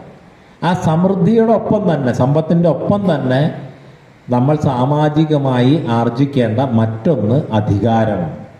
ഈ അധികാരമുണ്ടെങ്കിൽ മാത്രമേ നമുക്ക് ഈ നേടിയ സമ്പത്തിനെ നിലനിർത്താൻ പറ്റൂ. കാരണം അധികാരം നഷ്ടപ്പെട്ടപ്പോഴാണ് ഇതെല്ലാം കൊള്ളയടിച്ചു കൊണ്ടുപോയത്. നിലനിർത്താൻ പറ്റൂ, സംരക്ഷിക്കാൻ പറ്റൂ, കൂടുതൽ വളരാൻ പറ്റും. അധികാരമുള്ളത് കൊണ്ട് പ്രയാഗ്രാജിലെ കുംഭമേള ധാർമ്മികമായിട്ടുള്ള അധികാരികളുള്ളത് കൊണ്ട് ഏറ്റവും മനോഹരമായി നടന്നു. ആ ജനതയ്ക്കും ആ ദേശത്തിനും അതിൻ്റെ നേട്ടം ഉണ്ടായി. പക്ഷെ ധാർമ്മികരല്ലാത്ത ജനതയാണ് ഇരിക്കുന്നതെന്നുണ്ടെങ്കിൽ നമ്മൾ ഇത്രയും ഒരുപാട് സാധ്യതകളുള്ള ശബരിമല തീർത്ഥാടനം കുംഭമേളയെ അപേക്ഷിച്ച് വളരെ ചെറിയൊരു കാര്യമാണ്. അത് എത്ര മോശമായിട്ടാണ് നടക്കുന്നതെന്നുള്ളത് നമ്മൾ കാണുന്നുണ്ട്. അപ്പോൾ ഈ ധർമ്മത്തെ എതിർക്കുന്ന ആളുകൾ, അപ്പോൾ പൊതുവിലൊക്കെ ഒരു കാലം, കുറച്ച് പഴയ കാലം, വലിയ പഴയതൊന്നുമല്ല, കുറച്ച് പഴയ കാലം വരെ അധർമ്മികൾ പോലും ഞങ്ങൾ ചെയ്യണതാണ് ധർമ്മം എന്ന് പറയുന്നൊരു കാലമായിരുന്നു. ഇന്ന് അത് മാറിയിട്ട് ധർമ്മം നശിക്കട്ടെ എന്ന് ധർമ്മത്തെ രക്ഷിക്കേണ്ട ഭരണാധികാരികൾ പറയുന്നൊരു കാലമാണ്. അസുരന്മാർ പോലും അങ്ങനെ പറഞ്ഞിട്ടില്ല, ധർമ്മം നശിക്കട്ടെ എന്ന് പറഞ്ഞിട്ടില്ല. അസുരന്മാർ പറഞ്ഞത് ഞങ്ങളാണ് ധർമ്മം എന്നാണ്, ഞങ്ങൾ ചെയ്യുന്നതാണ് ധർമ്മം എന്നാണ് പറഞ്ഞത്. അപ്പം ധർമ്മത്തെ മാനിച്ചു. പക്ഷെ ധർമ്മത്തെ മാനിക്കാതെ ധർമ്മം വൈറസാണ്, ധർമ്മം നശിക്കട്ടെ എന്നൊക്കെ ഈ ധർമ്മത്തെ രക്ഷിക്കാൻ ചുമതലയുള്ള അധികാരികൾ, ഇപ്പോൾ ഒരു കാലത്തെ അധികാരികൾ, രാജാക്കന്മാരായിക്കോട്ടെ, അതിൽ പഴയുള്ള അധികാരികളായിക്കോട്ടെ, അവരൊക്കെ ധാർമ്മികമായിട്ടുള്ള വ്യവസ്ഥയെ സംരക്ഷിക്കാൻ വേണ്ടി ചെയ്ത പരിശ്രമങ്ങൾ വളരെയേറെയായിരുന്നു. വിദ്വാന്മാരെ, അധ്യാപകരെ, പണ്ഡിതന്മാരെ അവരെയൊക്കെ സംരക്ഷിച്ചിരുന്നത് ഭരണകൂടങ്ങളാണ്, അധികാരികളാണ്. അതുകൂടാതെ ധാർമ്മികമായിട്ടുള്ള വേദപാഠശാലകൾ, ക്ഷേത്രങ്ങൾ, ഇതെല്ലാം നിലനിർത്തിക്കൊണ്ടുപോയത് രാജാക്കന്മാരാണ്. അതൊക്കെ ഭക്തി കൊണ്ട് മാത്രം ചെയ്തതല്ല. ഭക്തിയുണ്ട്, അവർക്ക് ശ്രദ്ധയുണ്ട്, എല്ലാമുണ്ട്. പക്ഷെ ആ കേന്ദ്രങ്ങൾ അങ്ങനെ നിലനിൽക്കുന്നത് കൊണ്ടാണ് ആ രാജ്യത്ത് സമൃദ്ധി ഉണ്ടാകുന്നത്, ആ രാജ്യത്തിന് ശക്തി ഉണ്ടാകുന്നത് എന്നുള്ളത് കൊണ്ടാണ്. ഇപ്പോൾ ഒരു വേദപാഠശാല ഒരു ദേശത്തുണ്ടെങ്കിൽ അവിടെ നിരന്തരമായിട്ട് ഈ വേദമന്ത്രങ്ങൾ ഉരുവിട്ടുകൊണ്ടിരിക്കുകയാണെങ്കിൽ, ഞാൻ നേരത്തെ അക്ഷരങ്ങളുടെ ഒരു ശക്തി, ഉരുവിടലിൻ്റെ ഒരു ശക്തിയെക്കുറിച്ച് പറഞ്ഞു, ആ പ്രകമ്പനങ്ങൾ കൊണ്ട് ആ അന്തരീക്ഷം മുഴുവൻ ഊർജത്താൽ നിറയുകയാണ്. സ്വാഭാവികമായിട്ടും ആ മണ്ണിൽ കൂടുതൽ ശാന്തി ഉണ്ടാവും, സ്വസ്ഥത ഉണ്ടാവും, സമൃദ്ധി ഉണ്ടാവും, രക്ഷയുണ്ടാവും. അപ്പോൾ അതിനുകൂടി വേണ്ടി, സ്വന്തം ജനങ്ങളുടെയും രാജ്യത്തിൻ്റെയും സമൃദ്ധിക്കും രക്ഷയ്ക്കും വേണ്ടി കൂടിയാണ് പഴയകാലത്തെ ഭരണാധികാരികൾ ധർമ്മത്തെ സംരക്ഷിച്ചത്. ഇന്ന് ആ ഭരണാധികാരികൾ പറയുന്നത് ധർമ്മം വൈറസാണ്, ധർമ്മം നശിക്കണം എന്നൊക്കെയാണ്. അപ്പം ഇതിനെ വേറൊരു തരത്തിൽ തകർക്കാൻ നിൽക്കുന്ന ആളുകൾ, അവർ വളരെ കാൽക്കുലേറ്റഡായി പ്ലാൻ ചെയ്ത് ഞങ്ങളുടെ സമുദായത്തിൽ നിന്ന്, ഞങ്ങളുടെ മതത്തിൽ നിന്ന് 5 വർഷം കഴിയുമ്പോൾ ഇത്ര ഹൈക്കോടതി ജഡ്ജിമാരുണ്ടാവണം, ഇത്ര IAS ഓഫീസർമാരുണ്ടാവണം, ഇത്ര IPS ഓഫീസർമാരുണ്ടാകണം എന്നുള്ള കൃത്യമായിട്ടുള്ള പ്ലാനോട് കൂടിയിട്ടാണ് മുന്നോട്ട് പോകുന്നത്. ആ മുന്നോട്ട് പോകുന്ന ദൃശ്യങ്ങളൊക്കെ നമ്മൾ ചുറ്റും കാണുന്നുണ്ട്. ഇപ്പം ഭൂമി നമ്മൾ എങ്ങനെയാണ് നോക്കുക? നമുക്കൊരു ആവശ്യമില്ല വിൽക്കണ്ടേ, ആ വിറ്റ് കിട്ടേണ്ട പൈസയുടെ ഒരു ആവശ്യമില്ല. പക്ഷെ ആ നാട്ടിൽ കുറേ സ്ഥലമുണ്ട്, എന്താ അങ്ങനെ കിടന്നിട്ട് കാര്യം, ആർക്കെങ്കിലും കൊടുക്കാം. അങ്ങനെ നമ്മളെല്ലാ സ്വത്തും നമ്മൾ കൈവിട്ടുകൊണ്ടിരിക്കുമ്പോൾ അതെല്ലാം വാങ്ങിക്കൂട്ടുന്ന ആളുകളുണ്ട്. എങ്ങോട്ടും ഓടിപ്പോകാൻ പോലും ഇടമില്ലാതെ ആകുന്ന ഒരവസ്ഥയിലേക്ക് ഈ രീതിയിൽ പോയി കഴിഞ്ഞാൽ സനാതനധർമ്മത്തെ പിന്തുടരുന്ന ആളുകൾ അതിൻ്റെ ഏക അഭയകേന്ദ്രമായിട്ടുള്ള ഭാരതത്തിലടക്കം മാറുന്ന സാഹചര്യം. അപ്പം ഇങ്ങനെ 5 വർഷം കഴിഞ്ഞാൽ ന്യായാധിപന്മാരായിട്ട് ഇന്ന ആളുകൾ വേണം, IASകാരായിട്ട്, കളക്ടർമാരായിട്ട്, ഈ ഭരണയന്ത്രത്തെ തിരിക്കുന്നവരായിട്ട് ഇന്ന ആളുകൾ വേണം, ഞങ്ങളുടെ ആളുകളായിരിക്കണം MLA ആവേണ്ടത്, MP ആവേണ്ടത്, അത് ഏത് പാർട്ടിയിലാണെങ്കിൽ. പിന്നെ പാർട്ടിയിൽ എന്നുള്ളതല്ല, എല്ലാ പാർട്ടികളിലും അതിൻ്റെ ആളുകളുണ്ട്. പക്ഷെ അവരായിരിക്കണം തിരഞ്ഞെടുക്കപ്പെട്ട് വരേണ്ടത് എന്നൊക്കെ വളരെ കൃത്യമായിട്ടുള്ള പ്ലാനിങ്ങോട് കൂടിയിട്ട്. അപ്പം ഈ പ്ലാനിങ് എന്ന് പറയുമ്പോൾ ഇന്ന് തുടങ്ങിയതോ ഇന്നലെ തുടങ്ങിയതോ ആണെന്ന് വിചാരിക്കും. അല്ല, വളരെ പഴയ കാലം മുതലേ ഉണ്ട്. അത് വളരെ ആലോചിച്ചാണ്, വളരെ സൂക്ഷ്മതയോട് കൂടിയിട്ടാണ്. ഇവിടെ ഇരിക്കുന്നവരെല്ലാവരും മുത്തപ്പൻ്റെ ഒരു മടപ്പുരയിലായിരുന്നുകൊണ്ട് ഭൂരിപക്ഷം പേരും ചിലപ്പോൾ മലബാറിൻ്റെ ഒരു സംസ്കൃതിയൊക്കെ ആയിട്ട് ബന്ധമുള്ള ആളുകളായിരിക്കും. അപ്പോൾ ഏറ്റവും നമ്മളോട് പറഞ്ഞ് പഠിപ്പിച്ച ഏറ്റവും വലിയൊരു കള്ളമാണ് കേരള ചക്രവർത്തിയായിരുന്ന അവസാനത്തെ പെരുമാള് എങ്ങോട്ട് പോയി എന്നാ നിങ്ങളൊക്കെ കേട്ടേക്കണേ? എങ്ങോട്ട് പോയി എന്നാ കേട്ടേക്കണേ? സുന്ദരമൂർത്തി നായനാരുടെ കൂടെ മഹാശിവഭക്തനായിട്ടുള്ള ചേരമാൻ പെരുമാൾ നായനാർ തിരുവഞ്ചിക്കുളം ക്ഷേത്രത്തിൽ നിന്ന് കൈലാസാരോഹണം ചെയ്യാണ് ഉണ്ടായത്. ഇന്നും അതിൻ്റെ ആചരണങ്ങൾ അവിടെയുണ്ട്. തമിഴ്നാട്ടിൽ പ്രത്യേകിച്ചും പല ശിവക്ഷേത്രങ്ങളിലും ചെല്ലുമ്പോൾ 64 നായനാർമാരുടെ വിഗ്രഹങ്ങൾ വച്ചിരിക്കുന്നതിൽ ഒന്ന്, ഏറ്റവും പ്രധാനപ്പെട്ട ഒന്ന് ചേരമാൻ പെരുമാൾ നായനാരുടെയാണ്. പക്ഷേ അവസാനത്തെ പെരുമാൾ മക്കത്ത് പോയി മുസ്ലിമായി എന്നുള്ളതാണ് നമ്മുടെ കുട്ടികളൊക്കെ സ്കൂളുകളിൽ തൊട്ട് പഠിച്ചുകൊണ്ടിരുന്നിരുന്നത്. അത് സ്കൂളുകളിൽ പഠിക്കണു എന്നുള്ളതല്ല ഞാൻ പറഞ്ഞത്. നിങ്ങൾ മലബാറുകാരെന്നുള്ളത് പ്രത്യേകം കൊണ്ട് തോറ്റം പാട്ടിലതുണ്ട്. പല തെയ്യങ്ങളുടെയും തോറ്റം പാട്ടിൽ അതുണ്ട്. അപ്പം നമ്മുടെ അനുഷ്ഠാനങ്ങളിൽ നമ്മുടെ ധർമ്മത്തിന് വിരുദ്ധമായ അല്ലെങ്കിൽ ധർമ്മത്തെ നശിപ്പിക്കാൻ കാരണമായിട്ടുള്ള തെറ്റായ വസ്തുതകൾ എങ്ങനെ കടന്നുകൂടി, എത്രയോ പഴയ കാലം മുതൽ. ഒരു ചെറിയ ഉദാഹരണമാണ് ഞാൻ പറഞ്ഞത്. ഇങ്ങനെ ഒരുപാട് ഉദാഹരണങ്ങൾ നമ്മുടെ സംസ്കൃതി, നമ്മുടെ ജനത, നമ്മുടെ പൂർവാചാര്യന്മാർ ഒക്കെ മോശപ്പെട്ടവരാണ് എന്ന് ഇന്നത്തെ തലമുറയ്ക്ക് തോന്നിപ്പിക്കും വിധമുള്ള പരാമർശങ്ങൾ ചുറ്റുമുണ്ട്. അതിലേറ്റവും വലിയ മറ്റൊരു പ്രധാനപ്പെട്ട കാര്യമാണ് വിദ്യ. ജാതിയുടെ അടിസ്ഥാനത്തിൽ വിദ്യ നിഷേധിച്ചിരുന്നു, വിദ്യ കുറച്ചു പേര് മാത്രം കൈയടക്കി വെച്ചു എന്നൊക്കെ. അതും ഞാൻ മലബാറിൽ നിന്ന് തന്നെ ഉദാഹരണം പറയാം. നിങ്ങൾ പല ആളുകളും മറുത്തുകളി എന്ന് പറയുന്ന ഒരു അനുഷ്ഠാനത്തെക്കുറിച്ച് കേൾക്കുകയോ കാണുകയോ ഒക്കെ ചെയ്തിട്ടുണ്ടാവും. ഇന്നത്തെ കാലത്ത് വേണമെങ്കിൽ പിന്നോക്ക വിഭാഗം എന്നൊക്കെ പറയപ്പെടാവുന്ന ജാതികളിൽപ്പെട്ട ആളുകൾ ക്ഷേത്രത്തിൽ സംസ്കൃത വ്യാകരണത്തെ അടിസ്ഥാനമാക്കി നടത്തുന്ന ചർച്ചയാണ്, സംവാദമാണ്. ഇന്ന് ഒരു ശ്ലോകം ഒരു 3 ദിവസമൊക്കെയാണ് തർക്കിക്കുക, ഒരു കോളേജ് പ്രൊഫസറുടെ നിലവാരത്തിനേക്കാൾ കുറച്ചുകൂടി മുമ്പിൽ. അപ്പോൾ പഴയ കാലത്ത് എന്തായിരിക്കും? ഇത് അവരെ ആര് പഠിപ്പിച്ചു? ഇന്നത്തെ ഒരു സിവിൽ എഞ്ചിനീയർ പ്രൊഫസർക്ക് കൃത്യമായിട്ടുള്ളൊരു പ്ലാൻ ഇല്ലാതെ, കടലാസിൽ വരച്ചൊരു പ്ലാൻ ഇല്ലാതെ 4 മുറിയുള്ള ഒരു ചെറിയ വീട് പണിയാൻ പറ്റില്ല. അപ്പോൾ ഏറ്റവും കോംപ്ലിക്കേറ്റഡ് ആയിട്ടുള്ള കണക്കുകളുള്ള 16 കെട്ട് പോലുള്ള നിർമ്മിതികൾ, അതിലും കോംപ്ലിക്കേറ്റഡ് ആയിട്ടുള്ള ഗജപൃഷ്ടം പോലുള്ള ശ്രീകോവിലുകളുള്ള മഹാക്ഷേത്രങ്ങൾ, ഇത് ഒരു കടലാസോ ഒന്നുമില്ലാതെ പഴയ കാലത്തെ ആശാരിമാർ എങ്ങനെ നിർമ്മിച്ചു, ഇതിൻ്റെ കണക്ക് അവർക്ക് ആര് പറഞ്ഞു കൊടുത്തു? ഇന്നിപ്പോൾ സിവിൽ എഞ്ചിനീയർമാർ പറയും കേരളത്തിലെ പഴയ ആളുകൾക്ക് അങ്ങനെ കണക്കിൽ വലിയ കൃത്യതയൊന്നും ഉണ്ടായില്ല, ഇവിടുന്ന് 17 തരം മുഴക്കോല് കിട്ടിയിട്ടുണ്ടെന്ന് പറഞ്ഞു. അപ്പോൾ പഴയൊരു ആശാരിയുടെ അടുത്ത് ഇതിങ്ങനെ പറഞ്ഞപ്പോൾ ആശാരി ചിരിച്ചു. കാരണം മുഴത്തിൻ്റെ കണക്ക് യവമാണ്. അപ്പോൾ ഏത് മണ്ണിലാണ് കെട്ടിടം നിർമ്മിക്കേണ്ടത്, ഗൃഹം നിർമ്മിക്കേണ്ടത് അല്ലെങ്കിൽ കെട്ടിടം നിർമ്മിക്കേണ്ടത്, അവിടെ യവം കൃഷി ചെയ്യണം. അവിടെ കൃഷി ചെയ്ത് അവിടെ വിതയ്ക്കുന്ന യവം നിരത്തി വെച്ചിട്ട് വേണം മുഴത്തിൻ്റെ അളവ് കണക്കാക്കാൻ. ആ മുഴം വച്ചിട്ട് വേണം അവിടെ നിർമ്മിതി പണിയാൻ. കാരണം അതിൽ അവിടുത്തെ നീരൊഴുക്കിൻ്റെ അളവുണ്ട്, അവിടുത്തെ വായുവിൻ്റെ അവസ്ഥയുണ്ട്, എല്ലാമുണ്ട്. ആ കണക്കിൽ പണിതിരിക്കുന്ന ഒരു കെട്ടിടം നമുക്ക് ആരോഗ്യത്തെ തരും.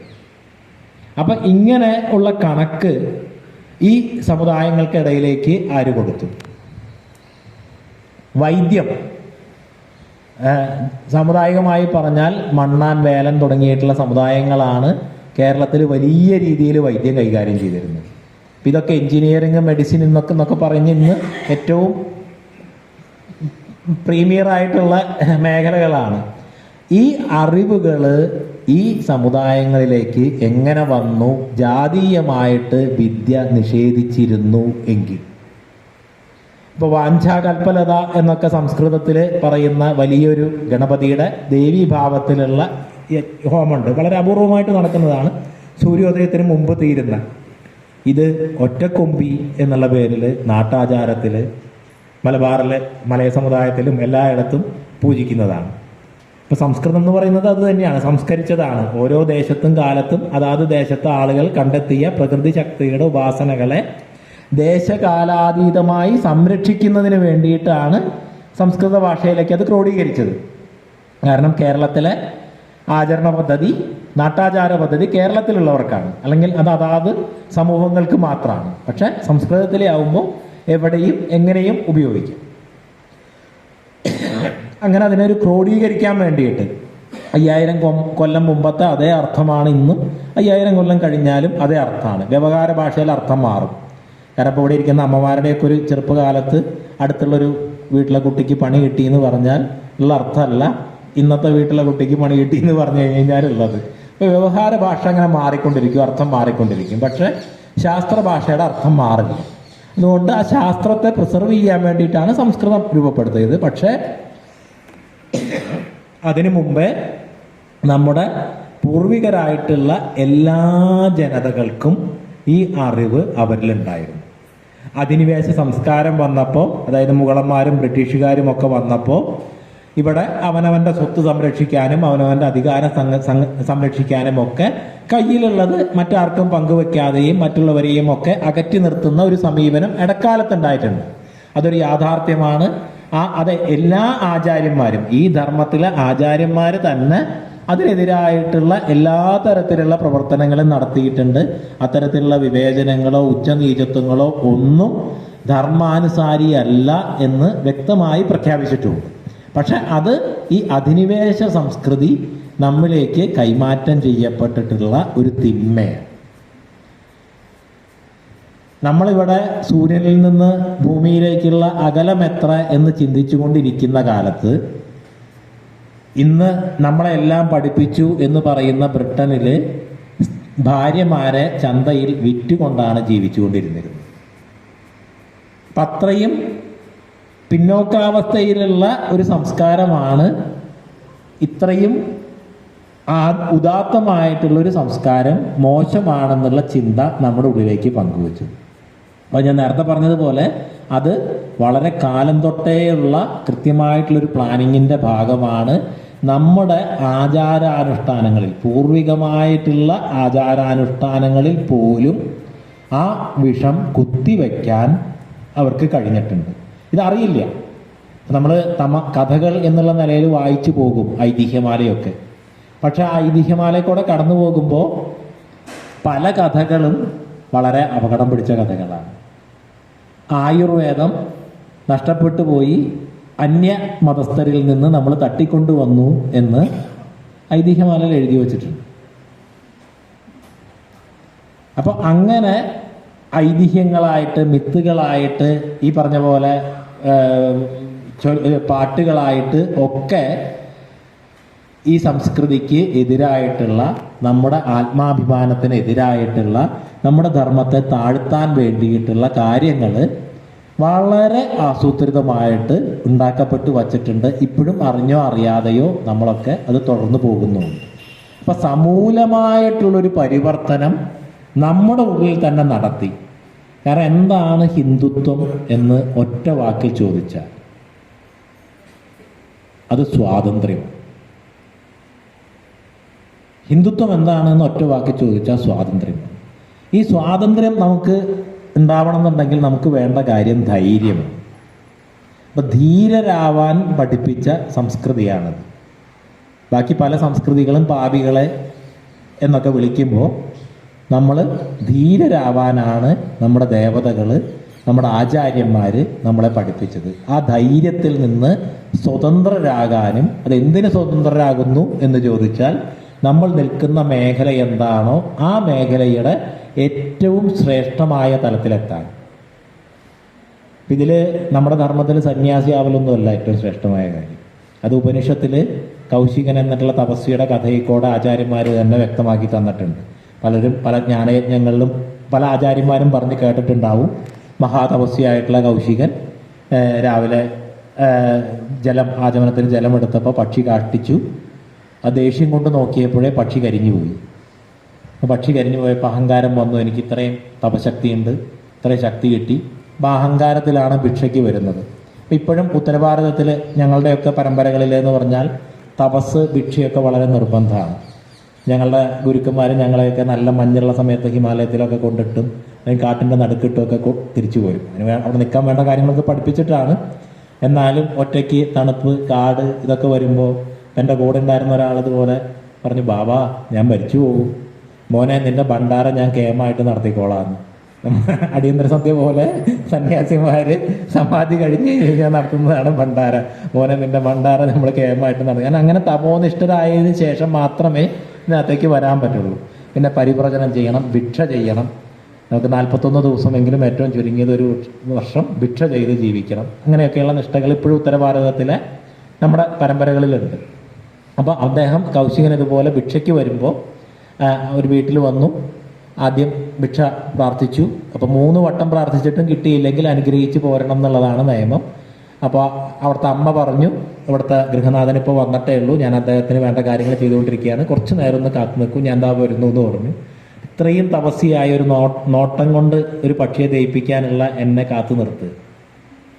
അപ്പോൾ കുറച്ചുകൂടി ഉറച്ച് പ്രാർത്ഥിച്ചു ഭിക്ഷയ്ക്ക് വേണ്ടിയിട്ട്. അപ്പോൾ അമ്മ പറഞ്ഞു, ആ കാട്ടിലെ കിളിയല്ല ഞാൻ, കുറച്ച് നേരം അങ്ങ് വെയിറ്റ് ചെയ്യുമെന്ന് പറഞ്ഞില്ലേ എന്ന് ചോദിച്ചു.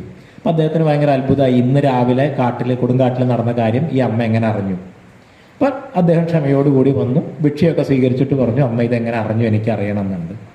അപ്പം എൻ്റെ ധർമ്മം നന്നായി ചെയ്യുക എന്നുള്ളതാണ് ഏറ്റവും വലിയ തപസ്. ഞാൻ ഒരു ഗൃഹസ്ഥ വീട്ടമ്മ എന്നുള്ള രീതിയിൽ എൻ്റെ ധർമ്മം ഭംഗിയായി പരിപാലിക്കുന്നതാണ്. അതുകൊണ്ട് ഈ പ്രകൃതിയുടെ നിയമം അറിയാൻ പറ്റും. അങ്ങനെയുള്ള ആളുകൾക്ക് അറിയാൻ പറ്റും. അപ്പം എനിക്കതിനെക്കുറിച്ച് കൂടുതൽ അറിയണമെന്നുണ്ട്. ഉപദേശിക്കാനുള്ള അധികാരം എനിക്കില്ല. അത് ചന്തയിൽ പോയിട്ട് വ്യാധനെ കാണുമെന്നാണ്. ഇറച്ചിവെട്ടുകാരനാണ്. ചന്തയിൽ ചെന്ന് അന്വേഷിച്ചു. ഈ ഇറച്ചിവെട്ടിൻ്റെ ഇടയിലൊക്കെയാണ് ചെല്ലുന്നത്. ഇത് കണ്ടപ്പോൾ തന്നെ ആൾക്കൊരു മനം വരട്ടിലൊക്കെ ഉണ്ടായി. പക്ഷെ ആ ഇറച്ചിയൊക്കെ നീക്കി വെച്ചിട്ട് പറഞ്ഞു, അവിടെ ഇരിക്കും, അമ്മ പറഞ്ഞു വിട്ടതല്ലേ, പറഞ്ഞു തരാമെന്ന്. അങ്ങനെയാണ് മഹാഭാരതത്തിലെ ഏറ്റവും പ്രധാനപ്പെട്ട ഗീതകളിൽ ഒന്നായിട്ടുള്ള വ്യാധഗീത എന്നുള്ള ബ്രഹ്മോപദേശം ഉണ്ടാകുന്നത്. അപ്പം നമ്മുടെ കർമ്മം ഏറ്റവും ധർമാനുസാരിയായി ചെയ്യുക എന്നുള്ളതാണ് ഏറ്റവും വലിയ തപസ്. അത് നാരദൻ്റെ കഥകളിൽ കൂടെ നമുക്ക് നാരദൻ മഹാവിഷ്ണുവോട് ചോദിക്കുന്നത്, ഞാനല്ല ഏറ്റവും വലിയ ഭക്തൻ, അല്ല അവിടെ ഉള്ള കൃഷിക്കാരനെ നോക്ക് എന്ന് പറഞ്ഞ് കാണിച്ചു കൊടുക്കുന്നുണ്ട്. അപ്പം നമ്മുടെ ജീവിതം, നമ്മുടെ പ്രകൃതി, നമ്മുടെ പ്രാരബ്ധം, നമ്മുടെ വാസനകൾ നമുക്ക് തന്നിരിക്കുന്ന കർമ്മരംഗം എന്താണോ, നമ്മുടെ ധർമ്മം എന്താണോ, അത് ഏറ്റവും ഭംഗിയായി ഏറ്റവും ഉത്തമമായി ചെയ്യലാണ് നമ്മുടെ ഏറ്റവും വലിയ തപസ്. അതിനെയാണ് നമ്മുടെ കർമ്മത്തെ യജ്ഞമാക്കുക എന്ന് പറയുന്നത്. നമ്മളൊരു ഡോക്ടറാണെങ്കിൽ മുമ്പിൽ വരുന്ന രോഗിക്ക് ഏറ്റവും നല്ല മരുന്ന് കൊടുത്ത് അദ്ദേഹത്തിന് ഏറ്റവും സൗഖ്യം എത്രയും പെട്ടെന്ന് നൽകലാണ് നമ്മുടെ തപസ്. അപ്പം അങ്ങനെ ആ തപസ്സിന് നമുക്ക് വേണ്ട, നമ്മൾ പല സംസാര സാഗരത്തിൽപ്പെട്ട് ഒഴുകുന്ന ആളുകളാണ്. പല സമയത്തും വഴിതെറ്റി പോവാം. കാരണം ഈ പഴത്തൊലി ഇങ്ങനെ വീർന്ന് കിടക്കുകയാണ്. അപ്പോൾ നമ്മൾ സംസ്കൃതത്തിൻ്റെ കാര്യം നേരത്തെ പറഞ്ഞല്ലോ. അപ്പോൾ ഓരോ വാക്കുകളും അത്ര സൂക്ഷ്മമായിട്ടാണ് ആചാര്യന്മാർ നമുക്ക് പറഞ്ഞു തന്നിരിക്കുന്നത്. മഹ് എന്നുള്ള ഇതിൻ്റെ അർത്ഥം ഇച്ഛ എന്നുള്ളതാണ്. അപ്പം അതുകൊണ്ടാണ് പോത്തിനെ മഹിഷം എന്ന് വിളിക്കുന്നത്. എന്നാൽ നമ്മുടെ ആഗ്രഹങ്ങൾ പോത്തിനെ പോലെയാണ്. ഏത് ചെളി കണ്ടാലും കയറി കിടക്കും. അതിനെ പിടിച്ച് കെട്ടാനൊക്കെ വലിയ ബുദ്ധിമുട്ടാണ്. എന്നാൽ അത് രാജ്യത്തിൻ്റെ ഇച്ഛയെ അനുസരിക്കാൻ തീരുമാനിച്ചാലോ പട്ടമഹിഷി. ആ ഇച്ഛ ആസുരികമായാലോ മഹിഷാസുരനായി. ഇങ്ങനെയാണ് നമുക്ക് നമ്മുടെ ശാസ്ത്രത്തിൽ വാക്കുകൾ പറഞ്ഞു പോയിരിക്കുന്നത്. അപ്പോൾ അത്രയും സൂക്ഷ്മമായിട്ട് പറഞ്ഞു പോകുന്നതിനെയാണ് ഇന്നത്തെ കാലത്ത് അപ്പം മഹിഷ ഗോത്രം എന്ന് പറഞ്ഞ മഹിഷഗോത്രമുണ്ട്. ആ മഹിഷഗോത്രം ഏത് ഗോത്രമാണ്? ഇച്ഛയെ നിയന്ത്രിക്കുന്ന പരമ്പരയാണ്. അത് ശീലിച്ച പരമ്പരയാണ്. പക്ഷെ ഇന്ന് ഞാൻ നേരത്തെ പറഞ്ഞ പോലെ നമ്മുടെ സംസ്കൃതിയെ അധപ്പതിപ്പിക്കുന്നതിനുള്ള ആളുകൾ ഇത് മഹിഷാസുര ഗോത്രമാണ്, അസുരന്മാരുടെ ഗോത്രമാണ്, അവരെ ആക്രമിച്ച ആര്യ രാജ്ഞിയാണ് ദുർഗ, അതുകൊണ്ട് ദുർഗയെ നശിപ്പിക്കണം, ഈ സംസ്കൃതിയെ നശിപ്പിച്ച ആളുകളാണ് എന്നൊക്കെ പറഞ്ഞിട്ടുള്ള ചർച്ച ഉണ്ടാക്കും. ആ ചർച്ച ഇവിടുത്തെ വലിയ പത്രങ്ങളിലും മാസികകളിലൊക്കെ അച്ചടിച്ച് വരും. അതിൻ്റെ PhD തിസീസുകൾ ഉണ്ടാവും, അവർക്ക് അവാർഡ് കൊടുക്കും. അങ്ങനെ മോശപ്പെട്ടൊരു ധർമ്മമാണ്, മോശപ്പെട്ടൊരു സംസ്കൃതിയാണ്, മോശപ്പെട്ട ദേവതാ രൂപങ്ങളാണ് എന്ന് നമ്മൾ തന്നെ പഠിക്കും. ഇതിൻ്റെ ഇപ്പുറത്തെ സൈഡിൽ ഇതൊക്കെ കൃത്യമായിട്ട് മനസ്സിലാക്കാത്തത്, പഴയ കാലത്ത് ഇതൊക്കെ ഈ ഒരു തരത്തിലൊന്നും അല്ലെങ്കിലും മുത്തച്ഛന്മാർ, അമ്മൂമ്മമാർ, അല്ലെങ്കിൽ നാട്ടിലെ കാരണവന്മാർ, അല്ലെങ്കിൽ നാട്ടിലുണ്ടാകുന്ന ഗുരുക്കന്മാർ വഴി കാണിച്ചിരുന്നു. ഇത് ഇന്നതാണ് എന്ന് പറഞ്ഞിട്ട്. ഇന്ന് അത് നഷ്ടപ്പെട്ടു പോയപ്പോൾ നമ്മുടെ കുട്ടിയോട് കൂടെ അടുത്തിരിക്കുന്ന കുട്ടി ചോദിക്കുകയാണ്, നിങ്ങളുടെ ദൈവം എന്താണ്? ആനത്തലയോ അല്ലെങ്കിൽ കുരങ്ങനോ? ഇവരെയൊക്കെയാണ് നിങ്ങൾ പൂജിക്കണേ? ഞങ്ങളുടെ ദൈവം നോക്കുക എത്ര നല്ല ദൈവമാണ്, ഞങ്ങൾക്ക് ഇത് അനുഷ്ഠാനമുണ്ട്, ഞങ്ങളിങ്ങനെ 5 നേരം ഇത് ചെയ്യും, ഇത്ര നേരം ഇത് ചെയ്യും. അപ്പോൾ ആ കുട്ടി ആലോചിക്കും, എന്താ ഇങ്ങനെ?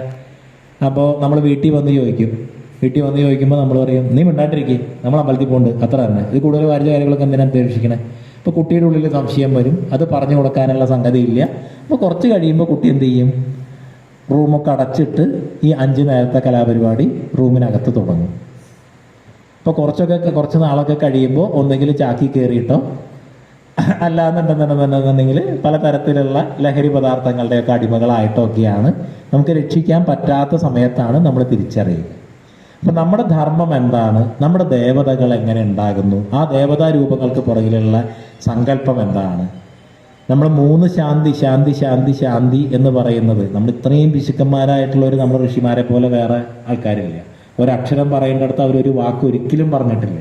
അപ്പോൾ അവർ ശാന്തി ശാന്തി ശാന്തി എന്ന് 3 വട്ടം ആവർത്തിച്ച് പറയണമെന്നുണ്ടെങ്കിൽ ആദി ഭൗതികത്തിനും ആദി ദൈവികത്തിനും ആധ്യാത്മികത്തിനും ഒരേപോലെ പ്രാധാന്യമുണ്ട്, പ്രസക്തിയുമുണ്ട്. ഈ 3 തലത്തിലും അനുഗ്രഹമൂർത്തികളായിട്ടാണ് ഈ ശക്തികളെ ദേവതാരൂപത്തിൽ നമുക്ക് തന്നിരിക്കുന്നത്. ഇപ്പം ഗണപതി ഗണങ്ങളുടെ പതിയാണെന്ന് പറഞ്ഞു, ഓരോ കൂട്ടങ്ങളുടെ പതിയാണ്. അപ്പം ഈ കൂട്ടം ഏറ്റവും പ്രാഥമികമായിട്ടുള്ള കൂട്ടം അക്ഷരാണ്. കാരണം ആശാരി മേശ ഉണ്ടാക്കുന്നു, കുറേ മരക്കഷ്ണങ്ങൾ ആ ഗണങ്ങൾ ചേർത്ത് വെച്ചിട്ട് മേശ ഉണ്ടാക്കുന്നു. പക്ഷെ അതിനു മുമ്പ് മേശ എന്നുള്ള അക്ഷരങ്ങൾ ചേർത്ത് വെച്ചിട്ട് മേശ ഉള്ളിലുണ്ടാക്കി. അപ്പം ഏറ്റവും പ്രാഥമികമായിട്ടുള്ള കൂട്ടം ഗണം അക്ഷരങ്ങളാണ്. അക്ഷരങ്ങളിലാണ് സൃഷ്ടി നടക്കുന്നത്. അപ്പോൾ അതുകൊണ്ട് അക്ഷരത്തിൻ്റെ ദേവത, ഗണങ്ങളുടെ ദേവത ആനയാണ്. ഈ നാദം, അക്ഷരം ശരീരത്തിനകത്ത് നാഡികളിൽ കൂടെ സഞ്ചരിക്കുന്നത് ആന നടക്കുന്നത് പോലെയാണ്. ഗജസ്വനെ എന്ന് പറയും. മൂഷികൻ എലിയായിട്ട് പറഞ്ഞിട്ടുണ്ട്. എലി 2 പണിയാണ് എടുക്കുക, കറുത്ത് മുറിക്കും, കരണ്ട് തിന്നും. നമ്മൾ അക്ഷരം പറയുമ്പോൾ ഒരു ശ്വാസം എടുത്താൽ സ്വരാക്ഷരമാണ് പുറത്തേക്ക് വിടണമെന്നുണ്ടെങ്കിൽ ആ ശ്വാസത്തെ പൂർണ്ണമായും മുറിക്കും. വ്യഞ്ജനാക്ഷരമാണെങ്കിൽ ഒരു ശ്വാസത്തിൽ നിന്ന് പകുതി കരണ്ട് അടുത്ത ശ്വാസത്തോടു കൂടി ചേർക്കും. അപ്പം ഇങ്ങനെ ഒരു ശാസ്ത്രത്തെ വിശദീകരിച്ച് തരിക കൂടിയാണ് ഈ രൂപങ്ങളിൽ കൂടെ, ആയുധങ്ങളിൽ കൂടെ.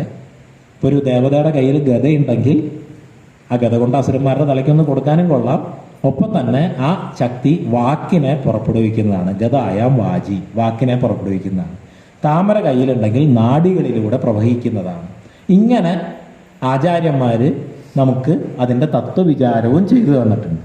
ഇനി തത്വവിചാരം ഒന്നുമില്ലെങ്കിൽ പോലും നമ്മുടെ കഥകളിൽ കൂടെ കടന്നു പോകുമ്പോൾ ഓരോ പുരാണ കഥകളും നമ്മിൽ ശുദ്ധമായ ഭാവത്തെ, ശ്രേഷ്ഠമായ ചിന്തയെ ഉണ്ടാക്കുന്നതാണ്. അപ്പം ഇത്രയും ലളിതമായിട്ടെങ്കിലും നമുക്ക് കുട്ടികൾക്ക് പറഞ്ഞു കൊടുക്കാൻ പറ്റിയാൽ നമ്മുടെ കുട്ടികൾ ഒന്നുകിൽ മയക്കുമരുന്നിലേക്കോ അല്ലെങ്കിൽ ചാക്കിലേക്കോ പോകാതെ ധീരതയുടെയും സ്വാതന്ത്ര്യത്തിൻ്റെയും ഈ വഴിയിൽ അവർക്ക് എത്തിച്ചേരാൻ പറ്റുന്ന ഏറ്റവും ശ്രേഷ്ഠമായിട്ടുള്ള ഔന്നത്യത്തിൽ അവരുടെ കർമ്മമേഖലയിൽ എത്തിച്ചേരാൻ കഴിയും. അങ്ങനെയാണ് ധർമ്മം. ആ ധർമ്മത്തെ രക്ഷിക്കുന്നത് അങ്ങനെയാണ്. ആ ധർമ്മം നമ്മളെ രക്ഷിക്കുന്നതും അങ്ങനെ തന്നെയാണ്. ഒപ്പം കാലത്തിനനുസരിച്ചിട്ടുള്ള ചില കാര്യങ്ങളുണ്ടാവും. ഈ നമ്മുടെ ഉപാസനകൾ അല്ലെങ്കിൽ നമ്മുടെ ആധ്യാത്മിക ലോകമൊക്കെ ഏറ്റവും വൈയക്തികമായിട്ടുള്ള സാധനയുടെയാണ്. പക്ഷെ അതേ സാധന തന്നെ നമ്മുടെ മഹാമന്ത്രങ്ങളൊക്കെ ഒരു യുദ്ധകാഹളം കൂടിയാണ്. ഇപ്പം കാശിയിൽ ഞങ്ങളെല്ലാവരും ഹരഹര മഹാദേവ എന്ന് വിളിക്കും. ആ ഹർഹർ മഹാദേവ എന്നുള്ളത് അസുരന്മാർക്കെതിരായിട്ടുള്ള ഒരു യുദ്ധകാഹളം കൂടിയാണ്. ജയ് ശ്രീരാം എന്ന് വിളിക്കും. ആ ജയ് ശ്രീരാം അസുരന്മാർക്കെതിരായിട്ടുള്ള യുദ്ധകാഹളം കൂടിയാണ്. വാനരസേന ജയ് ശ്രീരാം വിളിച്ചിട്ടാണ് ലങ്കാപുരിയെ ആക്രമിച്ചത്. അപ്പം അതുപോലെ ശക്തി കാണിക്കേണ്ട സന്ദർഭങ്ങളുമുണ്ട്. നമ്മുടെ അധികാരികളൊക്കെ ഇപ്പോൾ നോക്കുന്നത് ശക്തി നോക്കിയിട്ടാണ്. അപ്പം ഈ ധർമ്മത്തിനെതിരായിട്ട് നിൽക്കുന്ന ആളുകളൊക്കെ ഇടയ്ക്കിടയ്ക്ക് സമ്മേളനങ്ങൾ നടത്തും. 1,00,000 പേര്, 2,00,000 പേര് ഒക്കെ ഉണ്ടാവും. അപ്പോൾ ഇത്രയും ശക്തിയുള്ള ആളുകളാണ്, നമ്മൾ അവർക്കെതിരായിട്ടൊന്നും പറയരുത്, അവർക്ക് അനുകൂലമായിട്ടുള്ളതൊക്കെ ചെയ്തു കൊടുത്താൽ നമുക്ക് അത്രയും വോട്ട് കിട്ടും, നമ്മുടെ അധികാരം തുടരാം. ഇവിടെ നോക്കുമ്പോൾ 4 ആശ്രമത്തിൽ നോക്കി 50 പേരുണ്ട്. ഇപ്പുറത്ത് 2 ക്ഷേത്രങ്ങളിൽ നോക്കി അവിടെ ഒരു 100 പേരുണ്ട്. 50, 100 അങ്ങനെയൊക്കെയുള്ള രീതിയിലാണ് നമ്മൾ നിൽക്കുന്നത്. അപ്പം അത് മാറി നമ്മൾ ഒറ്റക്കെട്ടായി നിൽക്കുമ്പോൾ ആ ശക്തിയെ നമ്മൾ പ്രദർശിപ്പിക്കുമ്പോൾ ആ ശക്തിയെ നേരിടാനുള്ള, എതിരിടാനുള്ള ആളുകളുടെ ശക്തി ക്ഷയിക്കും. അങ്ങനെയുള്ള ഒരു വലിയ ശക്തി പ്രകടനം, അതായത് ഭഗവാൻ വിശ്വരൂപം കാണിക്കുന്നുണ്ട് വേണ്ട സമയത്ത്. അസുരന്മാരുടെ മുമ്പിലും കാണിക്കുന്നുണ്ട്, സാധകരായിട്ടുള്ള അർജുനന്റെ മുമ്പിലും കാണിക്കുന്നുണ്ട്. അങ്ങനെ ഒരു വിശ്വരൂപം, നമ്മുടെ ധർമ്മത്തിൻ്റെ വിശ്വരൂപം കാണിക്കുന്നതാണ് കുംഭമേളകൾ. നമ്മൾ ഗുരുവായൂർ അമ്പലത്തിൽ പോയാലും ആരെങ്കിലും ഒരാളെ വിളിച്ചു പറയാനുണ്ടോ എന്ന് അന്വേഷിക്കും. ശബരിമലയിൽ പരിചയമുള്ള ആരെങ്കിലും ഉണ്ടോ, ഒത്തിരി ഒരു സൗകര്യത്തിന് വേണ്ടിയിട്ട്. കുംഭമേളയിൽ ഒരേ ഒരു സൗകര്യമുള്ളൂ, ഒരു സൗകര്യം ഇല്ല എന്നുള്ള സൗകര്യം, ബുദ്ധിമുട്ട് മാത്രമേ ഉള്ളൂ. അപ്പോൾ ഈ ബുദ്ധിമുട്ടും അസൗകര്യവും ഒക്കെ ഏറ്റെടുക്കാൻ തയ്യാറായി കോടിക്കണക്കിന് പേരാണ് സന്യാസിമാരെ നമസ്കരിക്കാൻ ഈ ധർമ്മത്തിൻ്റെ പേരിൽ ഒന്ന് സ്നാനം ചെയ്യാൻ വരുന്നത്. അത് ഈ ധർമ്മത്തിനെതിരായി നിൽക്കുന്ന എല്ലാവരെയും ഭയപ്പെടുത്തുന്ന ഒന്നായിരുന്നു. ഈ ശക്തി കണ്ട് ഭയന്നിട്ടാണ് കുംഭമേളയ്ക്കെതിരായിട്ട് പലരും അധിക്ഷേപവും അവഹേളനവും ഒക്കെ ശ്രമിച്ചത്. അതൊക്കെ ഈ കാറ്റിൽ മുങ്ങിപ്പോവുകയും ചെയ്തു. അപ്പം അതുപോലെ ദക്ഷിണ ഭാരതത്തിലും പ്രത്യേകിച്ച് വിശേഷിച്ച് കേരളത്തിലും നമ്മൾ അത്തരത്തിലുള്ള കൂട്ടായ്മകൾ, വലിയ തരത്തിലുള്ള ധാർമ്മികമായിട്ടുള്ള ധർമ്മത്തിൻ്റെയും ശക്തിയുടെയും സംഗമങ്ങൾ വേണമെന്ന് ആചാര്യന്മാർ ചിന്തിക്കുകയുണ്ടായി. അപ്പം അങ്ങനെ പഴയ കാലത്ത് കേരളത്തിലുണ്ടായിരുന്ന ഏറ്റവും വലിയൊരു ധാർമ്മിക സംഗമം, അത് ബ്രഹ്മദേവന്റെ യാഗവുമായി ബന്ധപ്പെട്ടാണ്.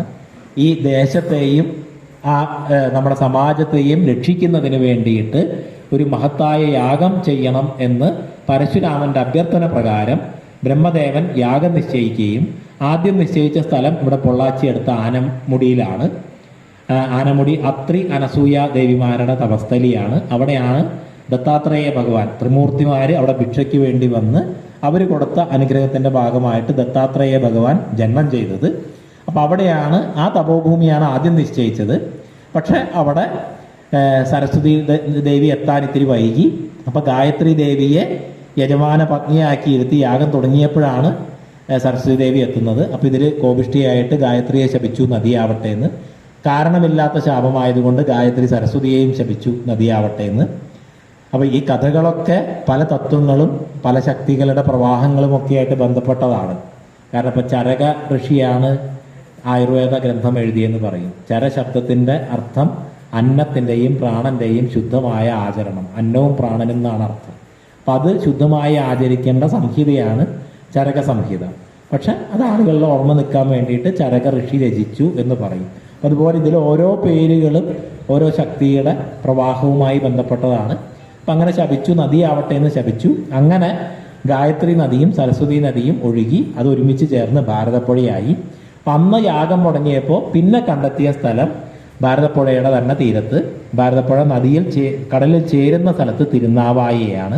അത് നാവാമുകുന്ദൻ ഒരു ഭാഗത്തും മറുഭാഗത്ത് ബ്രഹ്മാവും വിഷ്ണുവും സ്ഥിതി ചെയ്യുന്ന ക്ഷേത്രങ്ങൾ സ്ഥിതി ചെയ്യുന്ന, അത് മൂന്നും ഒരു ത്രികോണമായിട്ടാണ്. അതായത് ലളിതാ പരമേശ്വരിയുടെ മഹാമേരുവിൻ്റെ ഏറ്റവും മുകളിലുള്ള ത്രികോണം, അതിൻ്റെ മധ്യത്തിലുള്ള രാജരാജേശ്വരി ഭാരതപ്പുഴയുടെ നടുക്കിരിക്കുന്ന മഹത്തായ ഭൂമിയിലാണ് അവിടെ യാഗം നടക്കുന്നത്. ആ യാഗം മാഘമാസത്തിലാണ്. മാഘം ഏറ്റവും വിശേഷപ്പെട്ടൊരു മാസമാണ്. അത് ചിലർ പൂർണിമ തൊട്ട് പൂർണിമ വരെയും, ചില പരമ്പര അമാവാസി തൊട്ട് അമാവാസി വരെയും. ഇത് രണ്ടും കൂടി ചേർത്താൽ ജനുവരി ഫെബ്രുവരി പകുതി വരെ, അല്ലെങ്കിൽ പൗഷ പൗർണമിക്ക് ശേഷം ശിവരാത്രി വരെ. ഈ വർഷം 2026 ജനുവരി 3 തൊട്ട് ഫെബ്രുവരി 15 വരെയാണ് മൊത്തം സമയം. ആ സമയത്താണ് കുംഭമേളകൾ നടക്കുന്നത്. പ്രയാഗ്രാജിൽ എല്ലാ വർഷവും അതിവിശിഷ്ടമായിട്ടുള്ള മാഘമേള, കൽപ്പവാസം. അവിടെ ഒരു മാസം പ്രയാഗ്രാജിൽ താമസിച്ച് നമ്മുടെ ജപമോ പുരാണ പാരായണമോ അല്ലെങ്കിൽ നിത്യാനുഷ്ഠാനങ്ങളൊക്കെ ചെയ്താൽ, ആധ്യാത്മ നിരതരായി കഴിഞ്ഞാൽ ഒരു കൽപ്പം തപസ് ചെയ്ത ഫലം എന്നാണ്. ഇങ്ങനെ ലക്ഷക്കണക്കിന് പേരാണ് അവിടെ വന്ന് ടെൻറ്റുകളിൽ താമസിച്ച് തപസ് ചെയ്യുക. ചിലർ ഒരു മാസം, ചിലർ 5 ദിവസമോ 10 ദിവസമോ ഒക്കെ നിൽക്കുന്ന ആളുകളും. അപ്പോൾ അതുപോലെ ആ വിശേഷപ്പെട്ട മാഘമാസത്താണ് ഗണേശ ജയന്തി. മാഘഗുപ്ത നവരാത്രി എന്ന് പറയുന്ന അതിവിശിഷ്ടമായ സാധനയ്ക്ക് പ്രധാനപ്പെട്ട നവരാത്രി, ഗണേശ ജയന്തി, ശാരദാ പഞ്ചമി, രഥസപ്തമി, സൂര്യൻ്റെ ഏറ്റവും പ്രധാനപ്പെട്ട രഥസപ്തമി, ഭീഷ്മാഷ്ടമി, വിഷ്ണു സഹസ്രനാമം വന്ന ഭീഷ്മാഷ്ടമി, മഹാനന്ദ നവമി, വിജയദശമി, ഗുപ്ത നവരാത്രിയുടെ വിജയദശമി, ജയ ഏകാദശി. അങ്ങനെ ഏറ്റവും വിശിഷ്ടമായിട്ടുള്ള ദിവസങ്ങളാണ് ഈ മാഘമാസത്തിലുള്ളത്. അപ്പം അതുകൊണ്ടാണ് അത് ഏറ്റവും പ്രാധാന്യത്തോടു കൂടി സ്ഥലങ്ങളിലൊക്കെ ആചരിക്കുന്നത്. അപ്പോൾ ആ മാഘമാസത്തിലാണ് ബ്രഹ്മദേവൻ യാഗം നടത്തിയത്. അന്ന് അവിടെ സപ്തനദികളും ദേവതകളും ഋഷീശ്വരന്മാരും ഒക്കെ സന്നിഹിതരായി. അവർ ഈ ദേശത്തിൻ്റെയും ഈ ദേശത്തെ ഭക്തരുടെയും രക്ഷയ്ക്ക് വേണ്ടിയിട്ട് എല്ലാ വർഷവും ആ സമയത്ത് അവിടെ സന്നിഹിതരായിക്കോളാം എന്ന് അനുഗ്രഹിച്ചു. അങ്ങനെ ഓരോ വർഷവും ബൃഹസ്പതി ആചാര്യനായി അടുത്ത വർഷം മുതൽ മഹാമാഘ മഹോത്സവം തിരുനാവായയിൽ തുടങ്ങി. പിന്നെ പെരുമാക്കന്മാർ അതിന് നേതൃത്വം കൊടുത്തു. ആ പെരുമാക്കന്മാരിൽ അവസാനത്തെ പെരുമാൾ കൈലാസാരോഹണം ചെയ്തപ്പോൾ പെരുമ്പടപ്പ് സ്വരൂപം നേതൃത്വത്തിൽ വന്നു. പിന്നെ വള്ളുവക്കോനാദിന് നേതൃത്വത്തിൽ വന്നു. അവിടെ വള്ളുവനാട് സാമൂതിരി യുദ്ധം ചെയ്ത് പിടിച്ചെടുത്തു കഴിഞ്ഞപ്പോൾ സാമൂതിരിയുടെ നേതൃത്വത്തിൽ നടന്നു. അപ്പം ഇങ്ങനെ കുംഭമേളയ്ക്ക് തുല്യമായി യാഗയജ്ഞങ്ങളും ധർമ്മവിചാരവും ഒക്കെ ചേർന്ന് നടന്നിരുന്ന ഈ മഹത്തായ സംഗമത്തെ നേരത്തെ പറഞ്ഞ ചരിത്രത്തിൻ്റെ വളച്ചൊടിക്കലുകൾ കൊണ്ട് നമ്മൾ മാമാങ്കമാക്കി രാജാക്കന്മാർ യുദ്ധം ചെയ്യുന്നതും വ്യാപാരമേളയും ആക്കി തീർത്തു. ഇന്ന് നമ്മൾ സ്കൂൾ പുസ്തകങ്ങളിൽ പഠിക്കുന്നത് മാമാങ്കമായിട്ടാണ്. അപ്പം ഈ മഹാമഖം പിന്നെ ബ്രിട്ടീഷുകാരുടെ കാലഘട്ടത്തിൽ ബ്രിട്ടീഷുകാരുടെ ഇടപെടലോട് കൂടിയിട്ട് 250 വർഷം മുമ്പ് നിന്നു പോയിരുന്നു. അപ്പം അതിനെ ഈ 2026 തൊട്ട് നമ്മളൊന്ന് കേരളത്തിലെയും ഭാരതത്തിലെയും മുഴുവൻ സന്യാസിമാരുടെയും നേതൃത്വത്തിൽ ഒന്ന് പുനരുജ്ജീവിപ്പിക്കുകയാണ്. അപ്പം അത് മൗനി അമാവാസി കഴിഞ്ഞിട്ടുള്ള ദിവസം ഒരു രഥയാത്രയായിട്ട് ഭാരതപ്പുഴയുടെ തുടക്കം ഈ ത്രിമൂർത്തി ഹില്ലിൽ നിന്നാണ് തുടങ്ങുന്നത്. പിന്നെ ഈ വർഷത്തെ അത് തുടക്കം എന്നുള്ള നിലയിൽ മൗനി അമാവാസി തൊട്ട് മാഘപൗർണമി വരെയുള്ള 18 ദിവസം, അതായത് 18-ാം തീയതി തൊട്ട് ഫെബ്രുവരി 3 വരെയുള്ള ദിവസങ്ങളിലാണ് ഇത്തവണത്തെ ഇത് നടക്കുന്നത്. പൂർണ്ണമായിട്ടുള്ളൊരു സമയത്തേക്ക് ഈ വർഷം അത് ആലോചിക്കുന്നില്ല. അപ്പോൾ ആ സംഗമത്തിൽ അതിൻ്റെ പ്രവർത്തനങ്ങളിലുമൊക്കെ കഴിയുന്നത്ര രീതിയിലുള്ളൊരു പങ്കാളിത്തം നിങ്ങളുടെയൊക്കെ അഭ്യർത്ഥിക്കുകയാണ്. കാരണം അത് ഈ ധർമ്മത്തിൻ്റെ ശക്തിയെ പ്രചരിപ്പിക്കുന്നതിനാണ്. ഒപ്പം അത്രയും വിശിഷ്ടമായി കുംഭമേള പോലെ നമുക്ക് സമാജത്തിനും ദേശത്തിനും നമുക്കും അത്രയും അനുഗ്രഹം തരുന്ന ഒരു പുണ്യസ്ഥലം, പുണ്യസമയം നമ്മുടെ കേരളത്തിലുണ്ട്. അത് നമുക്ക് അറിഞ്ഞുകൂടാ. വളരെ നമുക്ക് അമൃത് നമ്മുടെ മുമ്പിൽ ഇരിക്കുന്നുണ്ട്, പക്ഷെ നമുക്കത് അറിഞ്ഞുകൂടായിരുന്നു. നമ്മളിൽ നിന്നത് മറച്ചു വെച്ചു. അപ്പം അമൃത് നുകരുവാനും കഴിയുന്നത്ര ആളുകൾ ആ സമയത്ത് അവിടെ എത്തുകയും അത്തരത്തിലുള്ള ആ ഒരു മഹത്തായ യജ്ഞത്തിൻ്റെ ഭാഗമാകണം എന്നുകൂടി അഭ്യർത്ഥിക്കുകയാണ്. മുമ്പ് പറഞ്ഞ ആ ധർമ്മത്തെ രക്ഷിച്ചുകൊണ്ട്, ആ ധർമ്മത്തെ നിങ്ങളെയും രക്ഷിച്ചുകൊണ്ട് നിങ്ങളുടെ ജീവിതവും സമാജ ജീവിതവും നമ്മുടെ രാഷ്ട്ര ജീവിതവും രാഷ്ട്രത്തിൻ്റെയും കൂടുതൽ സമൃദ്ധവും ഭദ്രവും ശക്തവുമാകട്ടെ എന്ന് പ്രാർത്ഥിക്കുന്നു. മുത്തപ്പനും എല്ലാ ദേവതകളും ഗുരുപരമ്പരയും അതിനുള്ള എല്ലാ അനുഗ്രഹവും നിങ്ങൾക്കേവർക്കും നൽകട്ടെ. ഭാരതത്തിലെ ഏറ്റവും പ്രാചീനമായ നാഗസന്യാസി പരമ്പരയുടെ എല്ലാ ആശീസ്സുകളും ഇവിടെ എത്തിച്ചേർന്ന എല്ലാവർക്കുമായി സമർപ്പിക്കുന്നു. ഓം ശാന്തി ശാന്തി ശാന്തി.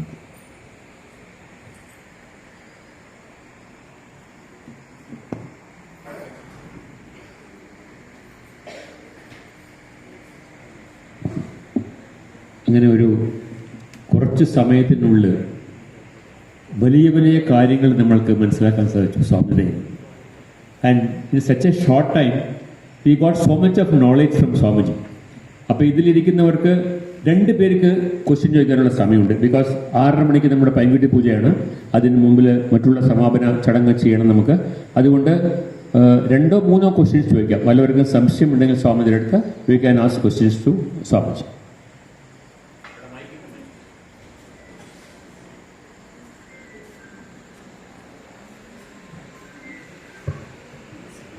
Anybody has got any doubts, any questions to ask to Swamiji, they can come forward and ask the question. Or we can be there, we will give the mic.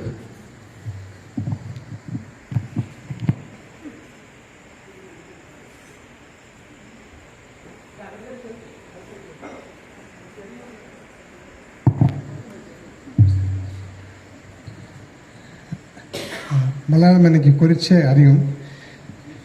നിങ്ങളുടെ ബയോഗ്രഫി ഞാൻ പഠിച്ചു. സലീൽ എന്ന് പറഞ്ഞിട്ടാണ് നിങ്ങളുടെ പേര്.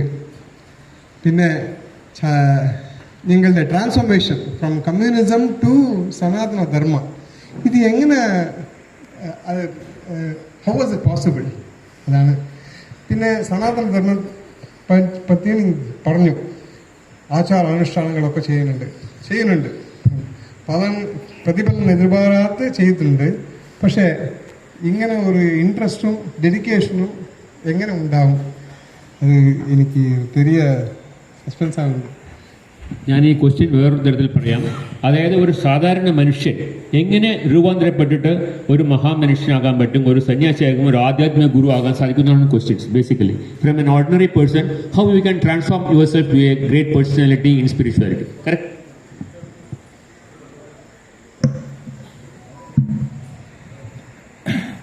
നമ്മളിൽ ഓരോരുത്തരിലും, അതായത് സനാതനധർമ്മം നമ്മളോട് പറയുന്നത് നേരത്തെ അഹം ബ്രഹ്മാസ്മി എന്ന് പറയുന്ന പോലെ നമ്മളിൽ ഓരോരുത്തരിലും ഉള്ളത് ഒരേ ഈശ്വര ചൈതന്യമാണ്. ആ ഈശ്വരനായി തീരാനുള്ള ഒരു ശക്തി ഉള്ളിലുണ്ടായിട്ടാണ് നമ്മളെല്ലാവരും ജനിച്ചത്.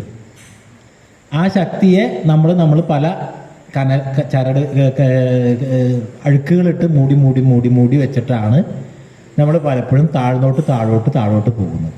അപ്പോൾ ഗീതയിൽ ഭഗവാൻ പറഞ്ഞത് ഉദ്ധരേത് ആത്മാനം ആത്മാനം അവസരം. നമ്മൾ ഒരിക്കലും നമ്മളെ താഴ്ത്തരുത്, എപ്പോഴും ഉയർത്തിക്കൊണ്ടിരിക്കണം എന്നുള്ളതാണ്. അപ്പം അത് ഒരു നമ്മൾ ഉദ്ദേശിക്കുന്ന ആ ഒരു മഹത്വത്തിലേക്ക് നമ്മൾ എത്തിച്ചേരുക എന്നുള്ളത്, ഞാൻ നേരത്തെ പറഞ്ഞതുപോലെ സന്യാസിയാവുക എന്നുള്ളതല്ല. നിങ്ങൾ നിങ്ങളുടെ മേഖലയിൽ നിങ്ങളൊരു ടീച്ചറാണെങ്കിൽ ഏറ്റവും നല്ലൊരു ടീച്ചറായി കഴിഞ്ഞു കഴിഞ്ഞാൽ അത് ഏറ്റവും ഉത്തമമായ ഒന്ന് തന്നെയാണ്. ഏറ്റവും നല്ലൊരു ഡോക്ടറായാൽ അത് ഏറ്റവും ഉത്തമമായ ഒന്ന് തന്നെയാണ്. അപ്പോൾ ആ മാർഗത്തിൽ ഓരോ മേഖലയിലും ആളുകൾ വേണം എന്നുള്ളത് ഓരോരുത്തരുടെ നിയോഗം പോലെ ആ ആളുകൾ അതാത് മേഖലകളിൽ എത്തിപ്പെടുക, നമ്മുടെ വാസനയ്ക്കനുസരിച്ചിട്ടുള്ള മേഖലകളിൽ എത്തിപ്പെടുകയാണ്. അങ്ങനെ എത്തിപ്പെട്ട് കഴിഞ്ഞ് കഴിയുമ്പോൾ നമ്മുടെ വാസന അനുസരിച്ചിട്ടുള്ള മേഖലകളിൽ എത്തിപ്പെട്ടാൽ അവിടെ നമ്മൾ നമ്മുടെ മഹത്വത്തെ ലക്ഷ്യമാക്കിയിട്ട് യാത്ര ചെയ്യുക. ആ യാത്ര ചെയ്താൽ അതൊരു തപസ്സാക്കി എടുത്താൽ തീർച്ചയായിട്ടും ആ മഹത്വത്തിൽ എത്തിച്ചേരും. ഒരുപാട് മഹാത്മാക്കൾ എല്ലാ രംഗത്തും നമ്മുടെ മുമ്പിലുണ്ട്. വ്യക്തിപരമായിട്ട് നമ്മുടെ അനുഭവം എന്ന് പറഞ്ഞു കഴിഞ്ഞാൽ എന്തുകൊണ്ട് കമ്മ്യൂണിസത്തിൽ നിന്ന് ആധ്യാത്മികതയിലേക്ക് എത്തി എന്ന് ചോദിച്ചാൽ, നമ്മൾ പത്രപ്രവർത്തനത്തിൻ്റെയും യാത്രകളുടെയും ഒക്കെ ഭാഗമായിട്ട് ഇതുപോലെ ഞങ്ങൾ ഒരുപാട് റിപ്പോർട്ട് ചെയ്യുക എന്ന് പറയുന്ന ഒരു ഇതുണ്ടായി. അപ്പോൾ തീർത്തും അറിയാത്തൊരു കാര്യമാണ്, അബദ്ധമൊന്നും എഴുതരുത് എന്നുള്ളത് കൊണ്ട് ഇതിൽ ആദ്യം തൊട്ട് അവസാനം വരെ ഇരുന്ന് കേൾക്കും. കാരണം സാധാരണഗതിയിൽ അവസാനം അമ്പല കമ്മിറ്റിക്കാർ തരുന്ന ഒരു ഇതുണ്ട്, അതെടുത്തിട്ട് അങ്ങ് കൊടുക്കുക എന്നുള്ളതാണ് പതിവ്. കാരണം നമുക്ക് വേറെ ഒരുപാട് തിരക്കുണ്ടാവും. പക്ഷെ ഇത് നമ്മൾ അങ്ങനെ അബദ്ധമൊന്നും വേണ്ട എന്നുള്ള രീതി കൊണ്ടും, ഞാൻ കോടതിയിലാണ് മറ്റുള്ള സമയങ്ങളിൽ റിപ്പോർട്ടിങ്ങിന് പോരുന്നത് എന്നുള്ളതുകൊണ്ടും സമയമുള്ളത് കൊണ്ടും അത് മുഴുവൻ കേൾക്കും. യാത്ര ചെയ്യുമ്പോൾ അന്നൊക്കെ ഇത്രയേറെ സൗകര്യങ്ങളൊന്നുമില്ല, അന്നത്തെ പോലെ ഗൂഗിൾ പേയും ATM കാർഡും ഒന്നുമില്ല. അപ്പോൾ കൊണ്ടുപോകുന്ന പൈസ കൊണ്ട് മാത്രം വേണം യാത്ര ചെയ്യാൻ. അപ്പോൾ അതിന് ഏറ്റവും എളുപ്പമുള്ളൊരു കാര്യം ആശ്രമങ്ങളിൽ താമസിക്കുക എന്നുള്ളതാണ്. അപ്പോൾ താമസവും ഭക്ഷണവും അവിടെ നിന്ന് നടക്കും. അപ്പോൾ അവിടെ ചെല്ലുമ്പോൾ അവിടെ നമ്മൾ താമസിക്കുമ്പോൾ അവിടെ ക്ലാസ്സുകൾ നടക്കുന്നുണ്ടാവും. നമ്മൾ ഹരിദ്വാറിലും ഋഷിയേശ്വരിലും ഒക്കെ എത്തുന്ന സമയത്ത് അവിടെയുള്ള ചില മഹാത്മാക്കൾ നമ്മുടെ കൂടെ കുറച്ച് പ്രായമായിട്ടുള്ളവരായിരിക്കും. അങ്ങ് ബദരിയിലേക്കാണ് അല്ലെങ്കിൽ കേദാറിലേക്കാണെങ്കിൽ ഞാനും കൂടി. അപ്പോൾ നമ്മളന്ന് പോകുന്നത് യാത്ര ചെയ്യാൻ വേണ്ടിയിട്ടാണ്. അതൊരു ആധ്യാത്മികമായിട്ടുള്ള അന്വേഷണത്തിൻ്റെ ഭാഗമായിട്ടല്ല, പ്രകൃതിയെ കാണാൻ പോകുന്നതാണ്. അപ്പോൾ ഞങ്ങളാണെങ്കിൽ ഞങ്ങളും കൂടി വരാം, ഞങ്ങളും കൂടി വന്നാൽ ബുദ്ധിമുട്ടാവുമെന്ന് ചോദിക്കുമ്പോൾ കൂടെ പോകും. ആ യാത്രകളിലൊക്കെ അവർ സംസാരിക്കുന്നത് ഈ ശാസ്ത്രത്തെക്കുറിച്ചിട്ടാണ്. അപ്പോൾ നമ്മൾ അതുവരെ പ്രസംഗിച്ചതോ അല്ലെങ്കിൽ മനസ്സിലാക്കിയതോ അല്ല ഈ ധർമ്മത്തിലെ വിഷയങ്ങളെ സംബന്ധിച്ചിട്ടുള്ള അർത്ഥവ്യാപ്തി എന്ന് നമുക്ക് തിരിച്ചറിഞ്ഞു. അപ്പോൾ അതിനെ തുടർന്ന് നമ്മൾ അത്തരത്തിലുള്ള അന്വേഷണങ്ങളിൽ ഏർപ്പെട്ടു. അങ്ങനെ സ്വാഭാവികമായിട്ടുള്ള ഒരു യാത്രയുടെ ഭാഗമായിട്ട് ഈ പന്ഥാവിൽ എത്തിച്ചേരുകയാണുണ്ടായത്. Swamiji, anybody else has got any questions to ask? ഒരു ചോദ്യം കൂടി ചോദിക്കാനുള്ളതായ സമയമുണ്ട്. കൃഷ്ണൻ.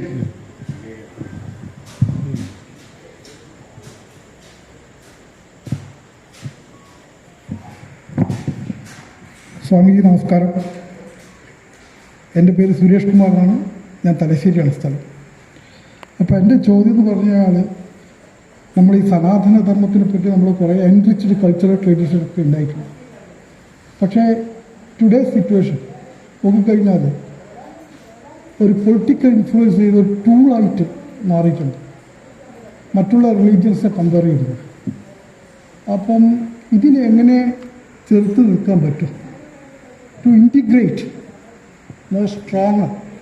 കാരണം നമുക്ക് ജനറലായി നോക്കിക്കഴിഞ്ഞാൽ എൻ്റെ ഒരു സഹോദരൻ എന്താണെന്ന് വെച്ചാൽ നമ്മളെ കാര്യമായിട്ട് പോവാം. അതേസമയത്ത് അതർ റിലീജിയൻസ് നോക്കിക്കഴിഞ്ഞാൽ അങ്ങനെയല്ല. They are more integrated, helpful. അപ്പോൾ ഈ ആറ്റിറ്റ്യൂഡ് മാറ്റാൻ നമ്മൾ ഈ സൊസൈറ്റിക്ക്, പ്രത്യേകിച്ച് സ്വാമീജിമാരുള്ളവർക്ക് എന്ത് ഗൈഡൻസ് ചെയ്യാൻ പറ്റും, എങ്ങനെ ഒരു സൊല്യൂഷൻ കണ്ടെത്താൻ പറ്റും? This is my question.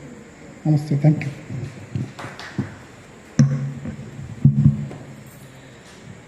അതെങ്ങനെ നമുക്ക് മാറ്റാൻ കഴിയുമെന്ന് പറഞ്ഞതിൻ്റെ ഉത്തരം മുമ്പ് പറഞ്ഞതിലുണ്ട്. ശരിക്കും നമ്മുടെ ജീവിതത്തിൽ നമ്മൾ നമ്മുടെ ആചാരാനുഷ്ഠാനങ്ങളെ കൃത്യമായി പാലിച്ചാൽ ഈ സംസ്കൃതിയുടെ ഭാഗമാണ് നമ്മൾ, ഇത് നമ്മൾ നിലനിർത്തേണ്ടതാണ് എന്ന് പറയുന്ന ഒരു ബോധ്യം എല്ലാവർക്കും വരും. നിങ്ങൾക്ക് ആ ബോധ്യം ഉള്ളത് നിങ്ങൾ ഈ അനുഷ്ഠാനങ്ങളുടെ ഭാഗമായിട്ട് നിലനിൽക്കുന്നു. നാട് വിട്ട് വേറെ സ്ഥലത്ത് വരുമ്പോഴും നിങ്ങളുടെ ദേശദേവതയെ കൂടെ കൊണ്ടുവരുന്നു. അദ്ദേഹത്തിൻ്റെ അനുഗ്രഹത്തിന് വേണ്ടിയിട്ട് അതിനു വേണ്ടിയിട്ടുള്ള കാര്യങ്ങൾ ചെയ്യുന്നു. ആ അനുഗ്രഹം നിങ്ങളുടെ ജീവിതത്തിൽ അനുഭവിക്കുന്നു ഒക്കെ ചെയ്യുന്നത് കൊണ്ടാണ്.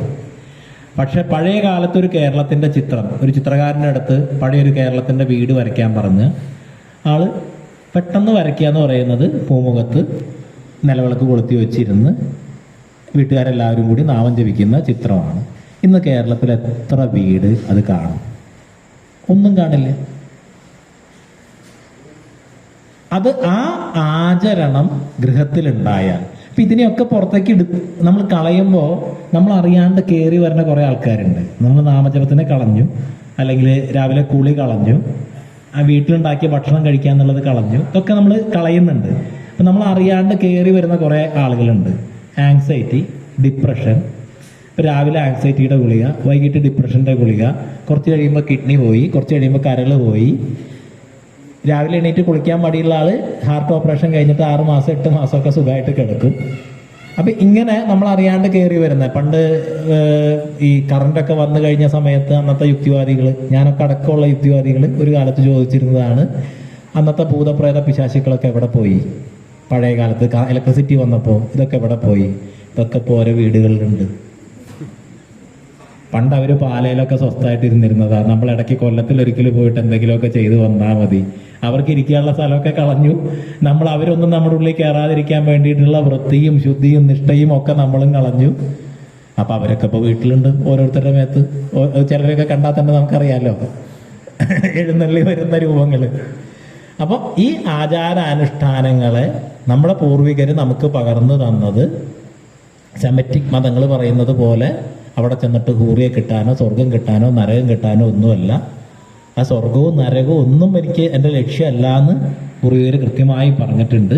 അപ്പം അത് നമ്മളെ ശ്രേഷ്ഠരാക്കാൻ വേണ്ടിയിട്ടാണ്, നമ്മളെ മുന്നോട്ട് കൊണ്ടുപോകാൻ വേണ്ടിയിട്ടാണ്, മാനസികമായും ശാരീരികമായും നമ്മളെ കരുത്തരാക്കാൻ വേണ്ടിയിട്ടാണ്, ധീരരാക്കാൻ വേണ്ടിയിട്ടാണ്, സ്വതന്ത്രരാക്കാൻ വേണ്ടിയിട്ടാണ്, മറ്റാർക്കും വേണ്ടിയിട്ടല്ല. ഈ അനുഷ്ഠാനങ്ങൾ, ആചാരങ്ങൾ, ഈ ധർമ്മം നമ്മുടെ നിത്യജീവിതത്തിൻ്റെ ഭാഗമായാൽ ഇതിനെ നിലനിർത്തണമെന്നുള്ള ബോധ്യം വരും. ഇതിനെ നിലനിർത്തുന്ന ആളുകളോടുള്ള സാഹോദര്യം വരും. അങ്ങനെ ഒരുമിച്ച് നിൽക്കുന്ന ഒരു പ്രാർത്ഥന വരും.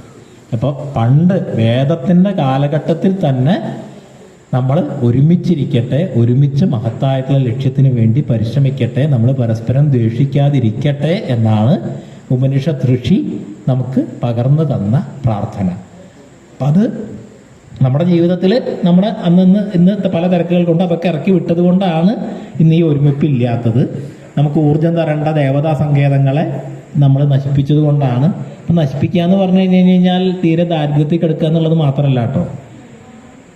ഒട്ടുമുക്കാല് പുനരുദ്ധാരണ പ്രവർത്തനങ്ങൾ ദേവതാ സങ്കേതത്തിൻ്റെ ശക്തി ക്ഷയിപ്പിക്കുന്നതാണ്.